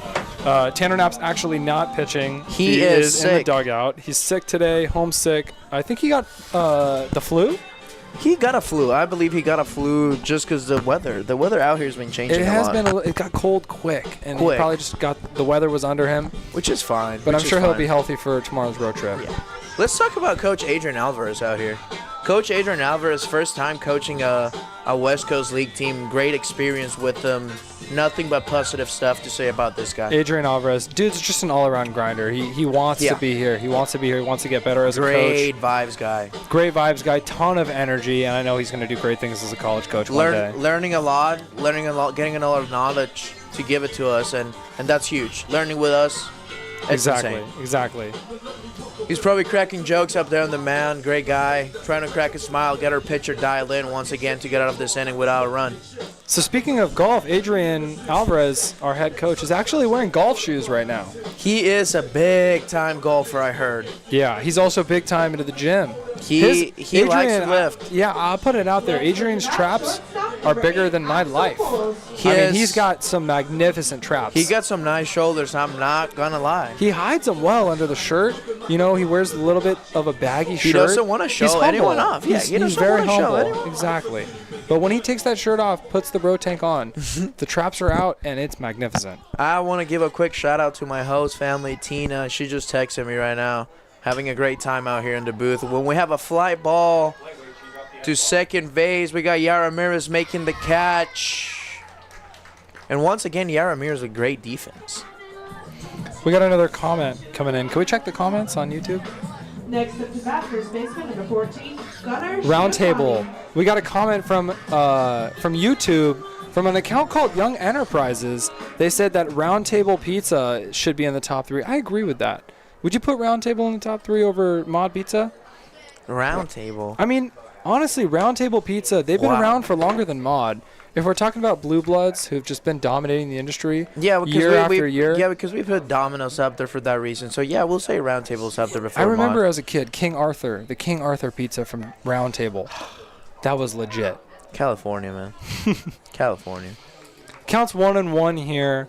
We got runners on first and second. One pitch away from getting out of this inning for Jason Knopflinger. Number 14 hitting up here seems to go to LC, Lower Columbia Community College in Longview, Washington. Fellow NWAC player. A lot of NWAC players A playing lot of today NWAC game. guys. The NWAC guys love the West Coast League. Yeah, we love the West Coast League. We like to stay in the area. This guy's got a cool helmet. Yeah. Lower Columbia Community College, great Oh. school. We got a There's double. a fish shot up the middle. Jason Leone to Double burn the play! double What a play Jason by Jason Leone. Leone. Ta-da-dun, ta-da-dun. Great play, ESPN. Clip it. 6-3 unassisted double play from Clip Jason it. Leone to Brett Haggerty at first base, and Jason Knopflinger gets out of the inning unscathed. 4-1 Scoreless. Lefties heading into the bottom of the seventh. We got the seventh inning stretch on tap for the sold-out crowd in Port Angeles right now. Everyone give it a listen. Great experience.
True. Next up to bat, right fielder, number 13, Check, check. Brock We're Myers. back here in the We bottom of the are seventh. Alec and Cisco. The score is 4-1 Lefties. Brock Mayer stepping into the box. I know he's searching for a fastball right here, and he's not going to miss it. He's looking for a fastball. He's looking to get his first hit of the night, and I have a lot of faith that it's going to happen in this at bat.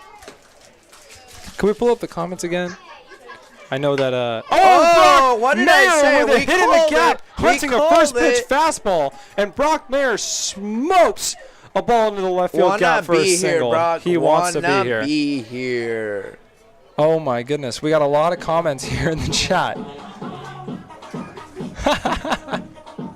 Next up, that's mid-pick number 16, Jeremy Giesig. La mamá de la mamá. Sounding up in the stadium speakers with Jeremy Giesig hitting right now. Brock Mayer taking the lead at first base.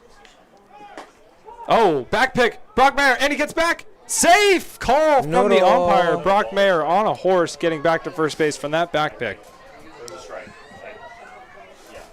The count is 0-1.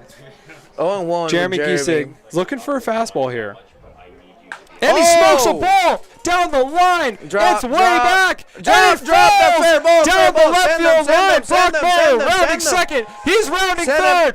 Brock Mayer's heading for the plate. Here comes the throw. He's safe. Safe That's a right triple there. That's a for triple Jeremy for Jeremy Giesig. Giesig. The Port Angeles lefty all-star Jeremy Giesig with a triple down the left field line. And Someone Brock Mayer, said dance cup. dance cup. Brock Mayer speeds all the way around from first base to score, and the score is 5-1 Lefties here in the bottom of the seventh. And we got Chafee's finest Yara Ramirez up to bat. Yara Ramirez.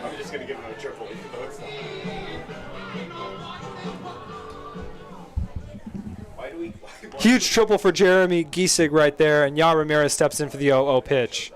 And he barrels it down the third base line. Runner checks third base, throws a first, and it's a wild throw to first base. Yara Ramirez takes second, and Jeremy Giesig comes in to score. And we score. 6-1 Port Angeles. Yara Ramirez with a dance cup.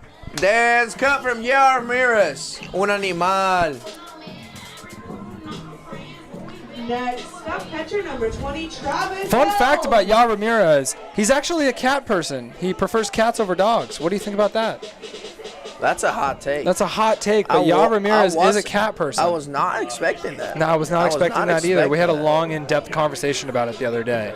And he broke down all the reasonings with a Venn diagram why he thinks cats are better than dogs. He's a pretty interesting person. He is an interesting guy. I would say that. And we have a pitching chase from the Everett Merchants. Everett Merchants. Looks like we got, I don't know who's coming in from the bullpen. Let's see. We got a right-handed pitcher coming in from the bullpen. Not a lot of drip, to be honest. No.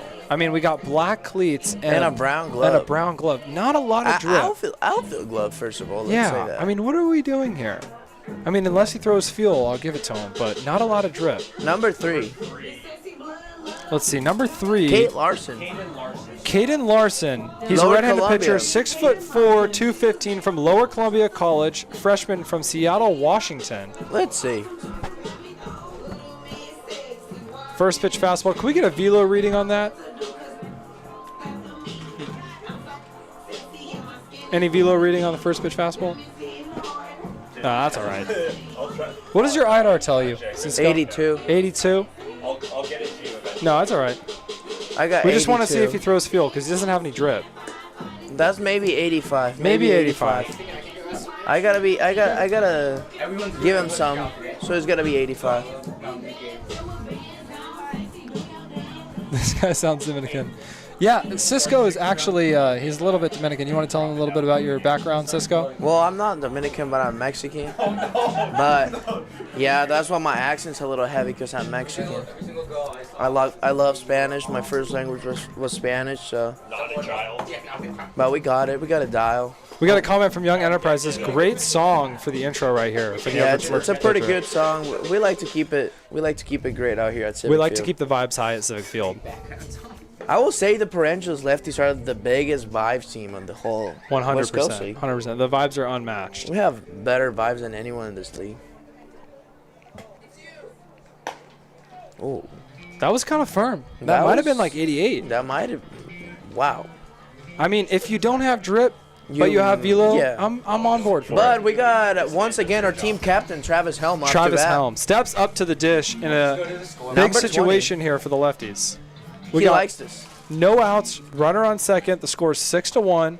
Travis Helm. I wonder what he's hunting here. Probably a fastball. He wants to do less barrel, more hit. So Let's flip one over the first baseman's head right here. And he fouls one off straight back to the It's backstop. straight back to and the it gets caught in the backstop. chain link fence right behind home plate. Of course, Miraculous feat here, ladies and gentlemen. by our captain Travis Helm. We got 6'7" Brett Haggerty reaching up with his bat, trying to get the ball out, and he knocks it out of the Good chain job, link fence. Haggerty, good Brett job. Haggerty, a man of the people, knocking the ball out of the chain link fence. It was stuck up there. Now maybe we can give that ball to a fan.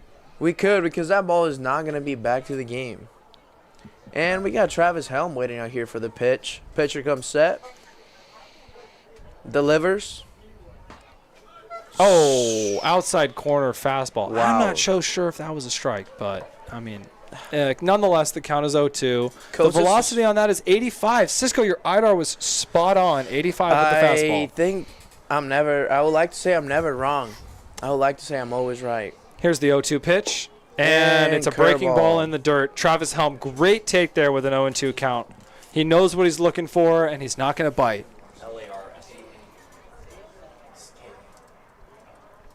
Hey, we got a question from the comments from Armando Vegas. He's asking Sprite or ginger ale preference for the relief pitcher. What do you think, Francisco? Sprite or ginger ale? Sprite. Sprite? I'm personally a ginger ale guy. I'm not going to lie. I mean, listen to this. You're on a flight, 45,000 feet in the air, flying across the country, and the stewardess comes up and asks you, hey, we got Sprite or ginger ale on ice. Sprite. You going Sprite? I like the flavor. I mean, ginger ale on a flight, though, it's just there's something about ginger ale on a flight. I can't say I'd have ginger ale any other time other than on a flight. Yeah, I will say that too, but I think I would just still go with a Sprite. Like, remember the flight we took this a month ago? Yeah, I no, ordered that a was great. Sprite. You did order a Sprite? I did order a Sprite. I had a Sprite and cookies. We got another comment coming in from McConnell Marine 1. Shout out to JUCO Chafee CC Coach Smith, the great force behind the players. What's your favorite pregame snack? Comment coming in from Young Enterprises. What do you think, Francisco? What's your favorite? What's yours first? I'm going to say probably, you know those peach ring gummies? Oh. Those are legit. Also, sour Skittles. The sour burrito. Fast burrito is pretty good. Honestly, my pregame meal recently has been there's this coffee shop. There's a ground ball. Les Burrow, more hits from Travis Helm. Eats me up Reese's Puff style, but he throws him out at first base. Advances the runner, gets the job done. Advances the runner. That's a huge job from Travis Helm, putting the ball in play, and advances Kosei Suzuki, pinch running, over to third base. We got Brett Haggerty up to the dish with one out and a runner on third base. B-Hags looking to do a job with the sacrifice fly or more here to put the lefties up 7-1. Brett Haggerty, home run leader last year for the NWAC with 7 pumps. Brett Haggerty, he had an amazing season in the NWAC this year. Amazing season. It was special to see it from a close view out there in Yakima. There's actually kind of doors right there on that first pitch fastball. Doors. That was doors. Might have been like 86, 87. I'm not even too sure. But that was doors nonetheless. The count's 0-1. That was definitely 85. Here's the 0-1 pitch. And delivers. Foul ball. straight back. Good swing from Brett Haggerty looking to push the ball the other way. Going back to the pregame snack thing, though, there's this coffee shop called Higher Grounds Coffee. About 7-minute drive from the field. I've been going there after BP every day this week. They have these bagels. They only charge you like $5 for the bagel, and then they charge you like an extra $1 to put some items on it. And they've been putting from Brett Haggerty, ladies and gentlemen, RBI. Kosei Suzuki scores from third base. Brett Haggerty with a dance cup to the dugout, and there's still only one man out in the bottom of the 7th inning for the Port Angeles Lefties. I might need the location of the coffee shop. It sounds pretty good. I mean, they load it up, man. They've been putting like double the amount of sausage, double the amount of bacon, double the amount of egg on this breakfast bagel that I've been having before every game. And I've been getting in and out of there for only like $8. It's been huge.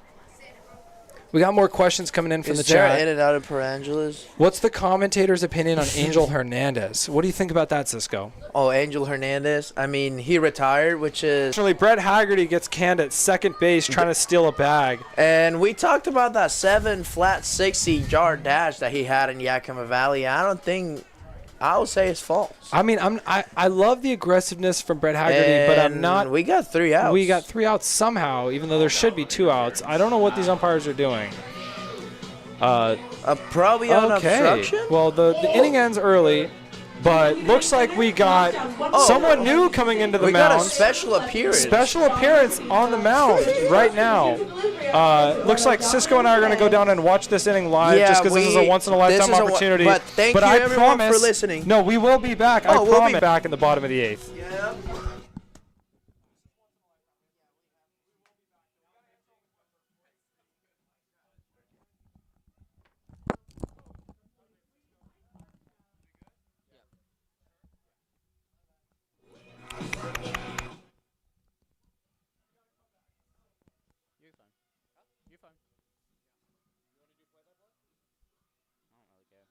you do the ad reads yet? Yeah, they did both of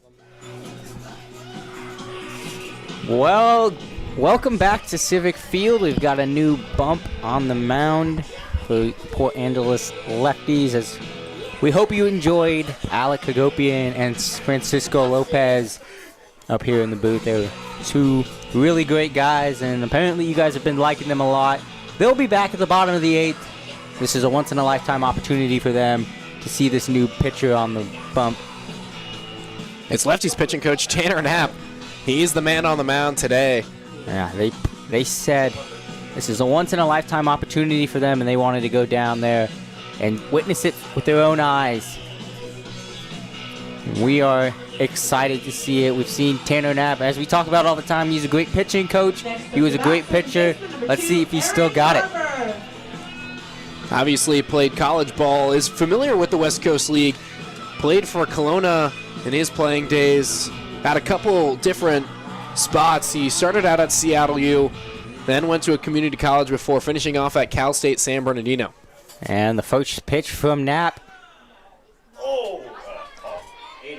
80 miles per hour on the gun there for the pitching coach. Ball one.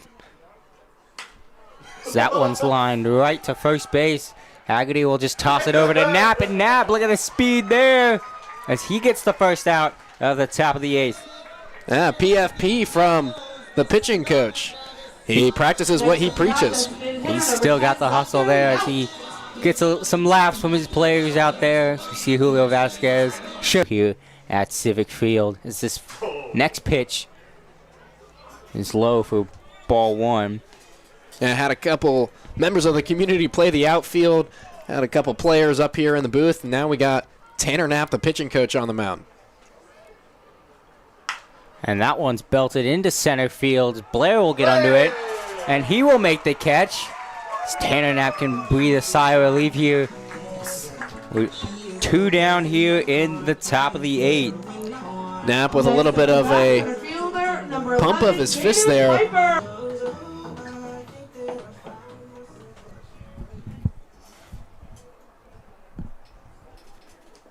His first pitch as he hits a guy. I'm surprised he didn't charge the mound there. The pitching coach of the opposing team hits you? This is from the Lefties dugout there. They were surprised there, but we'll have a runner on first base here as Knapp will try to work with ball one.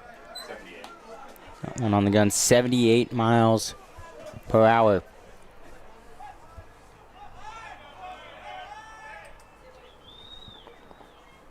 Another long hold from him as he deals, as that one's roped foul. The count will go 1-1. So we saw Knapp hit 80 miles per hour on the gun. Probably sitting around high 70s for the rest of his outing now.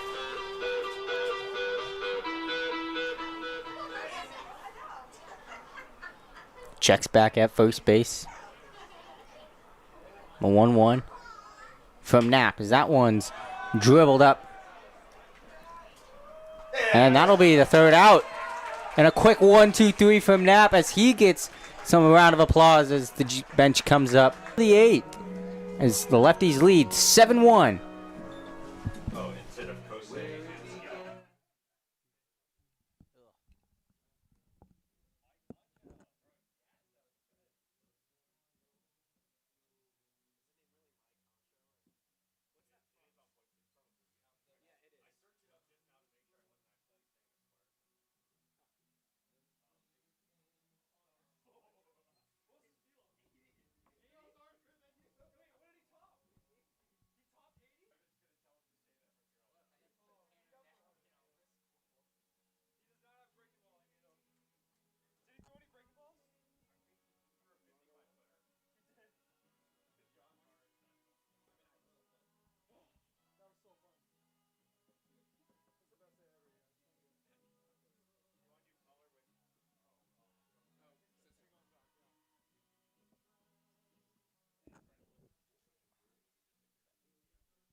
Testing. Mike Honchow from Bishop Sycamore.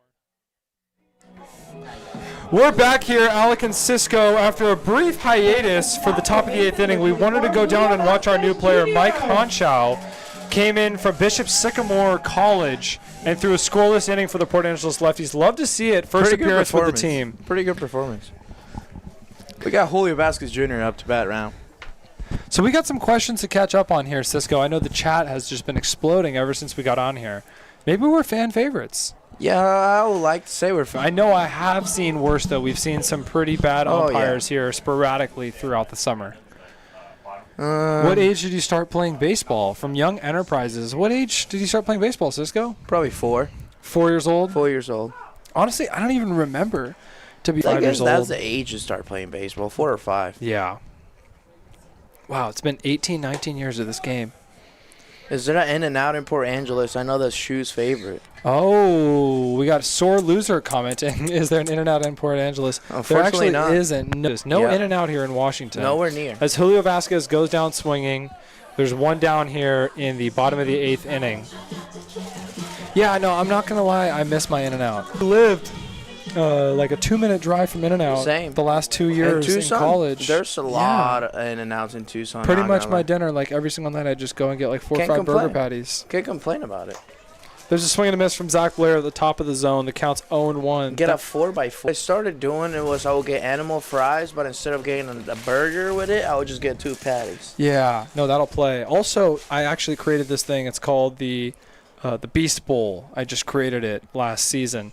You go to In-N-Out, you get like 5-6 burger patties, throw it in a bowl, special sauce, and you throw it in a big bowl, mix it all together, and just crush it. That just sounds amazing. It was so good. It sounds amazing. Here's the 2-1 pitch to Zach Blair. It out by like literally like 10 steps. Zach Blair, one of the faster guys on this team, and he beats the play out by like 10 steps, just flying down the line. We got a new question from Sore Loser. I heard Coach Ray's favorite JUCO is Saddleback College.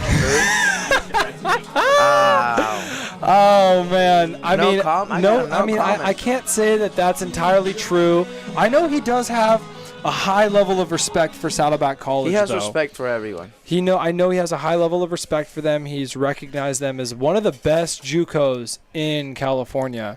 Our very own Eric Schumann actually spent 3 years at Saddleback College, so I'm sure that's why they're asking. The oldest player in our roster. Eric Schumann, as Buhonda flips one up the middle for a single, drops in front of the center fielder, and we got 2 men on with 1 man out here for to get that fastball that he's going to get early in the count. It's so great. Yeah, but Saddleback College, great institution. I know that Coach Don, he used to coach at College of the Desert. Now he's at Chaffey College. I know that those are 2 big rivals of Saddleback.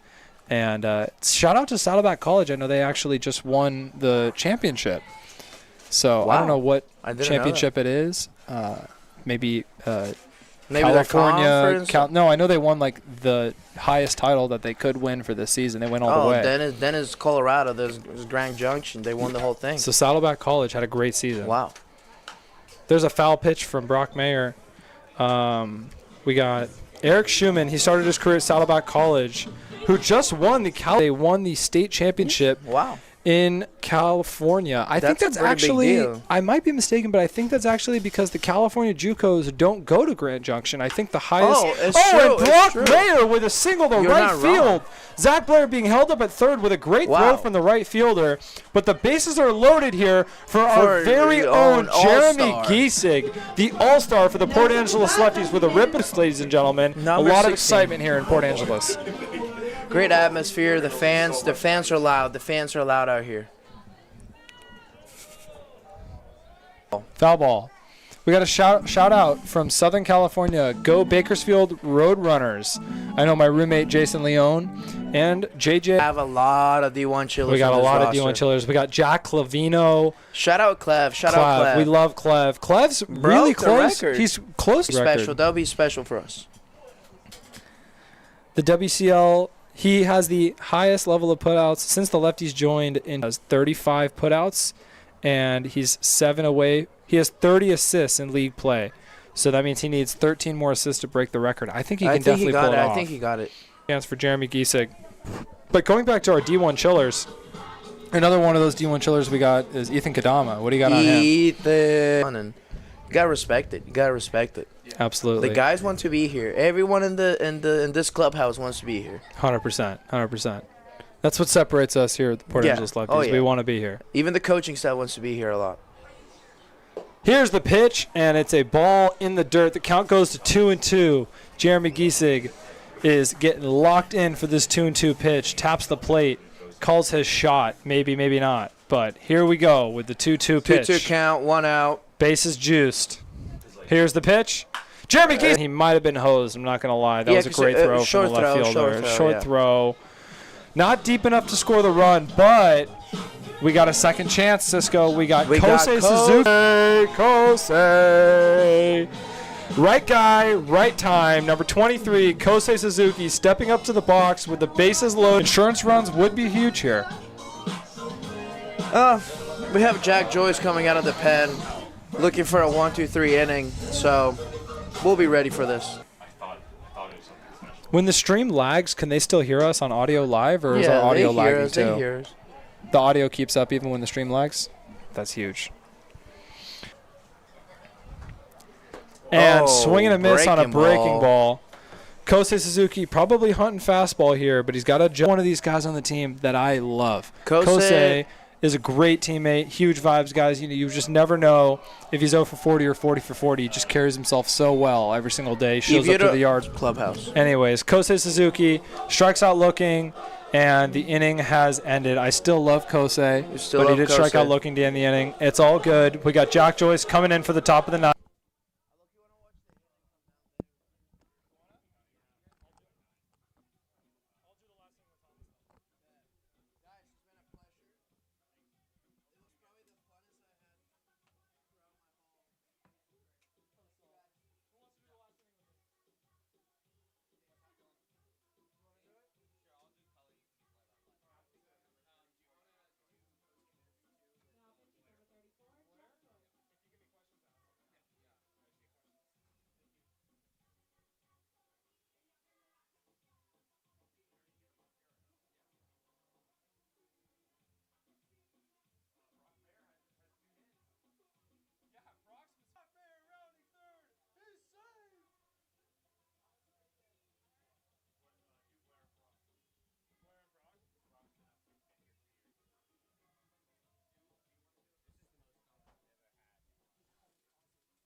Now? You're good. Next up to bat, left fielder, number 35, Connor. Ninth inning, it's me and Dylan here. Cisco decided to go down to the top of the ninth inning and watch it live from the dugout. Maybe his voice got a little tired. I know we got to give him the call, but nonetheless, I believe it's a 1-0 count. Here comes the second pitch from Jack Joyce. Little wide, ball 2. Jack Joyce is coming to us from Mount Hood Community College. Had a great season so far. I also know he just got a really cool tattoo on his left forearm, and it looks really good up here from the broadcast booth. Well, that hit by the pitch doesn't look really good for the lefties, but that's all right. We got a runner on first base. Here's the 0-0 pitch into the stretch, and another hit by pitch from Jack Joyce. No worries, though. We're still 1 pitch away from getting 2 outs here, and we got a comfortable lead in the top of the ninth inning as it's 7-1. Number 4, Isaac Hope.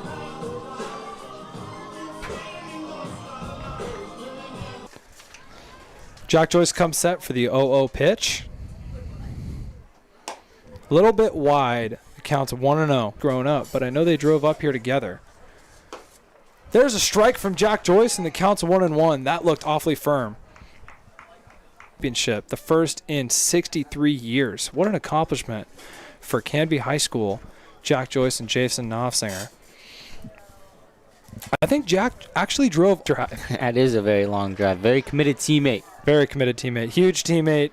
Great guy, Jack Joyce. And the count gets to 2-2 here. It's to 3-2. Yeah, he's just got to be patient and then find his right pitch and get the strikeout and get these guys off. Nonetheless, the Lefties are still up 7-1, and we have a quick mound meeting here from our pitching coach, Tanner Knapp.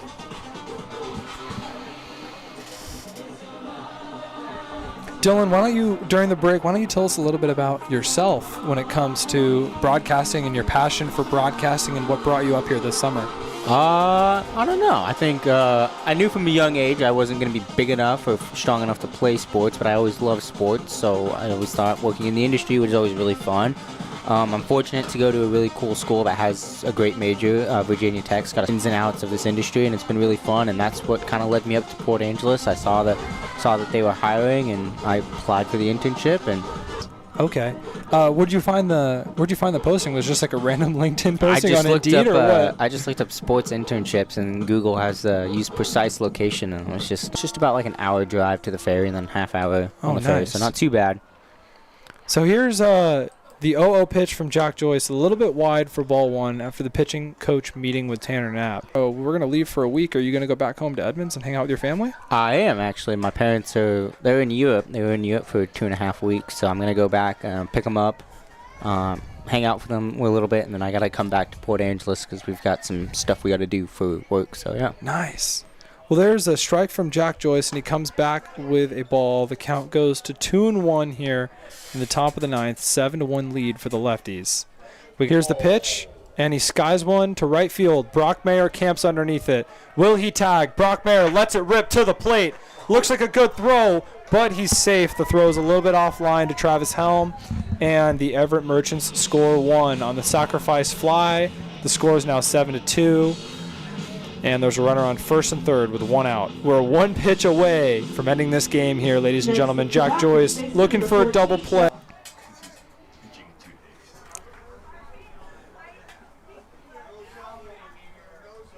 Here's the pitch. The runner goes from second, and the pitch goes to the backstop. The Everett Merchants player on first base will steal second base safely. Travis Helm grabs the ball, throws it back to Jack. We got a 1-0 count with a runner on second and third. So I've got a question for you. What's up? You guys are great pitchers. When Tanner Knapp comes up to the mound, what does he like to say to you guys when you guys are up there? Is it just like? But usually when Tanner comes out to the mound, we know it's because he's typically trying to stall time for someone else in the bullpen to get up and get moving, give them a little bit more time to get warm. We all know that's usually the reason. So we don't read too deep into the mound meeting as Jack Joyce comes back with a strike, and I believe the count's 2-1. Yeah, that's what we always assume. Whenever I see Tanner Knapp go out there, I basically just say, oh, it looks like he's just trying to calm him down, get him back into his motion. Stall some time. Yeah. As there's a foul ball down the line, the count's now 2-1. He usually will just be like, hey, man, like, all good, stuff's looking good. We just got to make this adjustment right here, whatever that might be for you individually. And then he'll pump a little bit of confidence into you and be like, hey, what do you want to throw first pitch here? We'll decide what we're going to throw first pitch, commit to it, and boom. There's a fly ball to left field. JJ Buhonda grabs it, throws it in. Not deep enough for the runner to tag up. JJ's got a great arm. Probably would have gunned him out anyways, but there's 2 down in the 9th inning here. Next up, second baseman number 2, Aaron Barber.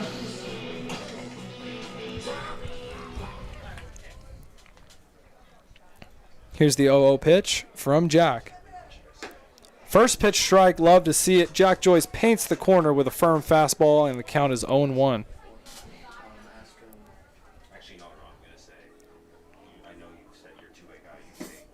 Oh, a little bit wide here to the backstop. Travis Helm jumps and get it back to Jack. No love lost, and we are ready for the next pitch. You want to preserve this 5-run lead here. Absolutely. A little bit wide here. I believe the count's 3-0. The scoreboard's not updating here at Civic Field. There we go. 2-1. 2-1 the count. 2-I. Count runs to 3-1.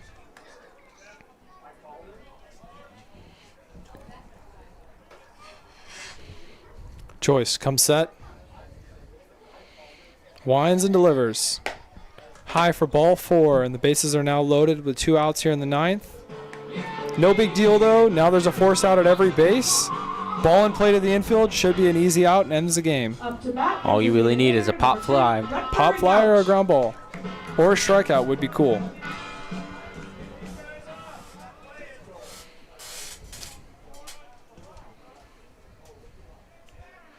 Here's the kick. Oh, no. Hit by pitch. And a run's going to score from third base. It's now a 7-3 lead for the Port Angeles Lefties, and the bases are still loaded. Looks like Coach Adrian Alvarez is coming out to the mound to call for He likes Cyclone, and looks like Adrian Alvarez likes California Love. California Love. Adrian Alvarez serving as the head coach today in this non-league game. And us here in the broadcast booth, we love to keep the vibes high no matter what the situation is, keep the positivity going.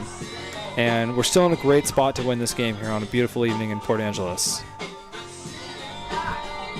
Looks like we got Cole Acker coming in from the dugout, not the bullpen.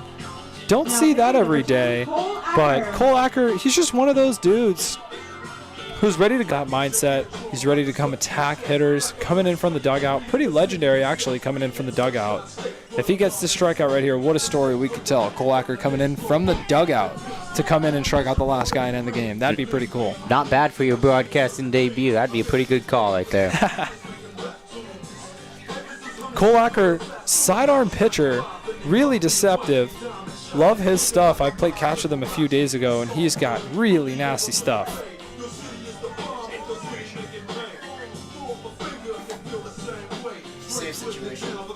Oh, this is a save situation. Let's go. That's cool. Here we go. Cole Acker entering from the dugout with a save situation on the line. That's so Cole Acker. That's awesome.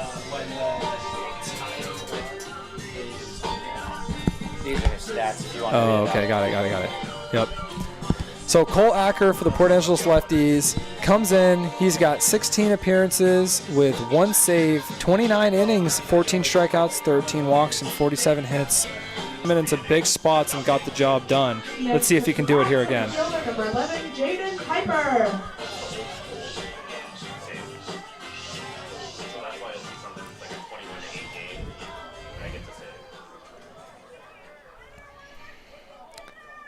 And the Merchants player gets in the box. Acker comes set, and here's the first pitch. A little bit high for ball one. Looked like a really good pitch, though. Maybe could have got the call there. Acker working quickly. Comes set, winds off. Yeah, he's one of the best sidearm pitchers I've seen in person. I haven't seen a whole lot of sidearm pitchers in person, so it's always fun to see. Whenever I see a sidearm pitcher, I always get excited. 100%. Cole Acker comes in for strike 2. I know Cole actually started throwing sidearm at a really young age, so he's truly a master at his craft. Here's the pitch, a little bit wide. Count runs to 2-2. Maybe a breaking ball there. Probably going to go back to the fastball here. And there's strike 3. Cole Acker comes from the dugout to get a strikeout in a save situation for the Port Angeles Lefties. Slams the door, high fives Travis Helm, and the Lefties are coming out onto the field to shake hands. Beautiful evening here in Port Angeles as the such a great job back here. Tyler Oshima, Dylan, and Thomas, and everyone else here behind the scenes doing such a great job working our games. Thanks for letting me be on here. Truly a great time and a huge win for the Lefties. We appreciate you being on here.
good right here?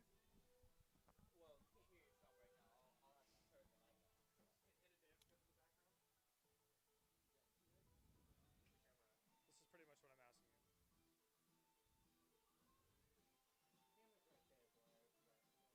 I don't even know how to answer those, bro. You got it? Just so you can think a little bit. Right. How was Stuff like that. fuck, bro. I gotta think about that. You can just say, I'll skip the goals part. Be like, how has your experience been? You can talk about, hey, it's been so much fun, like meeting all the guys. You know what I mean? Yeah. Should I cross off the goals part? Yeah, I cross that off. Hold on, that's a.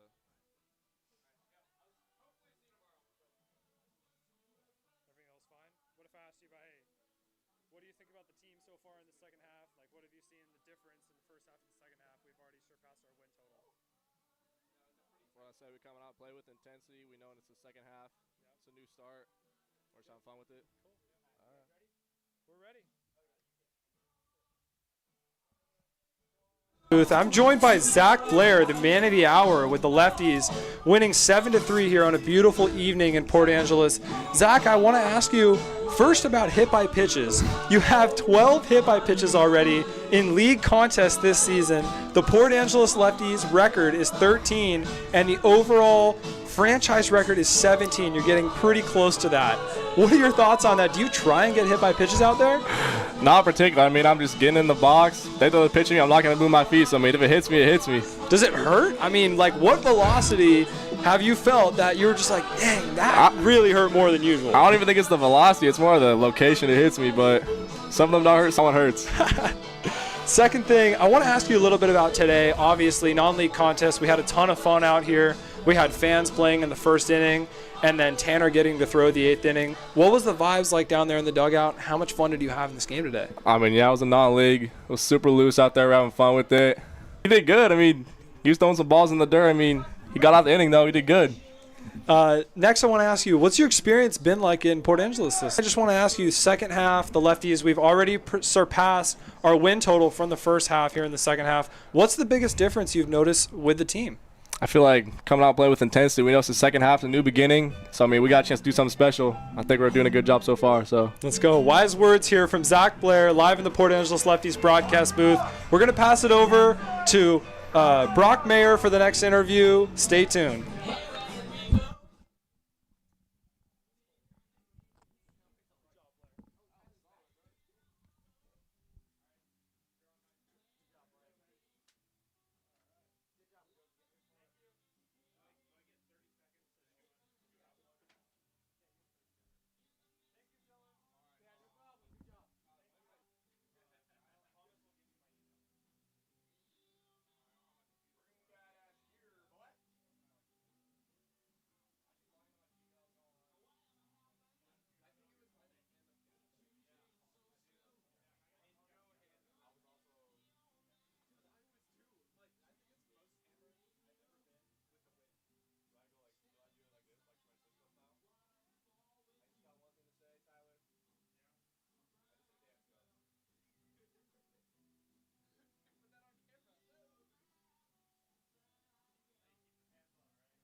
And we're back with the Lefties postgame. I'm here with right-handed pitcher and occasional outfielder Brock Mayer. Brock, how does it feel to have your first multi-hit game of the season?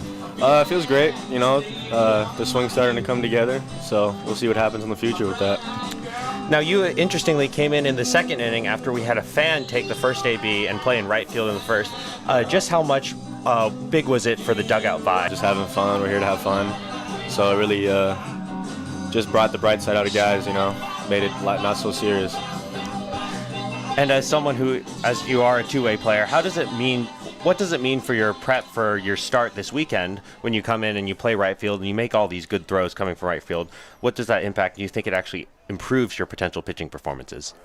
Well, I think it comes down to routine, you know. What I do before the game and starting from when I wake up in the morning kind of decides how that's going to go. I make a plan, you know, a 7-day plan. And players alike is just how much the vibes have improved this season, and part of it can be attributed to kind of some of the new personnel, but kind of how big is it to have good vibes around the team going into the stretch run? With a higher team chemistry, you know, the more the guys come together, the better we are as a team. And as someone who's a returner from Port Angeles, just what does this city mean to you and this team mean to you?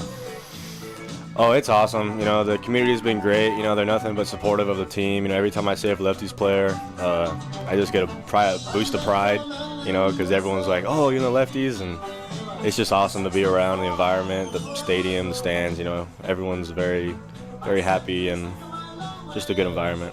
And as a Chaffee alum who's now committed and going to Point Loma Nazarene next fall, just what does Don Bray mean to you and kind of his impact on you as a coach? He's just gotten close to everyone, and he wants to be like a big brother to everyone, you know. And I think that's huge when it comes to having a relationship. Yeah. And just one more thing, how's the team feeling ahead of this massive 6-game road trip to Kelowna and Nanaimo? Well, the drives they're not going to be so fun, but you know we're here. So. That was right fielder and starting pitcher Brock Mayer. Catch Brock's next start on Saturday on Pixelot and the Peninsula Daily Access YouTube channel. That is the conclusion of our broadcast. Lefties win 7-3 in this non-league contest against the Kirkland Merchants. Brock. Thank you, sir.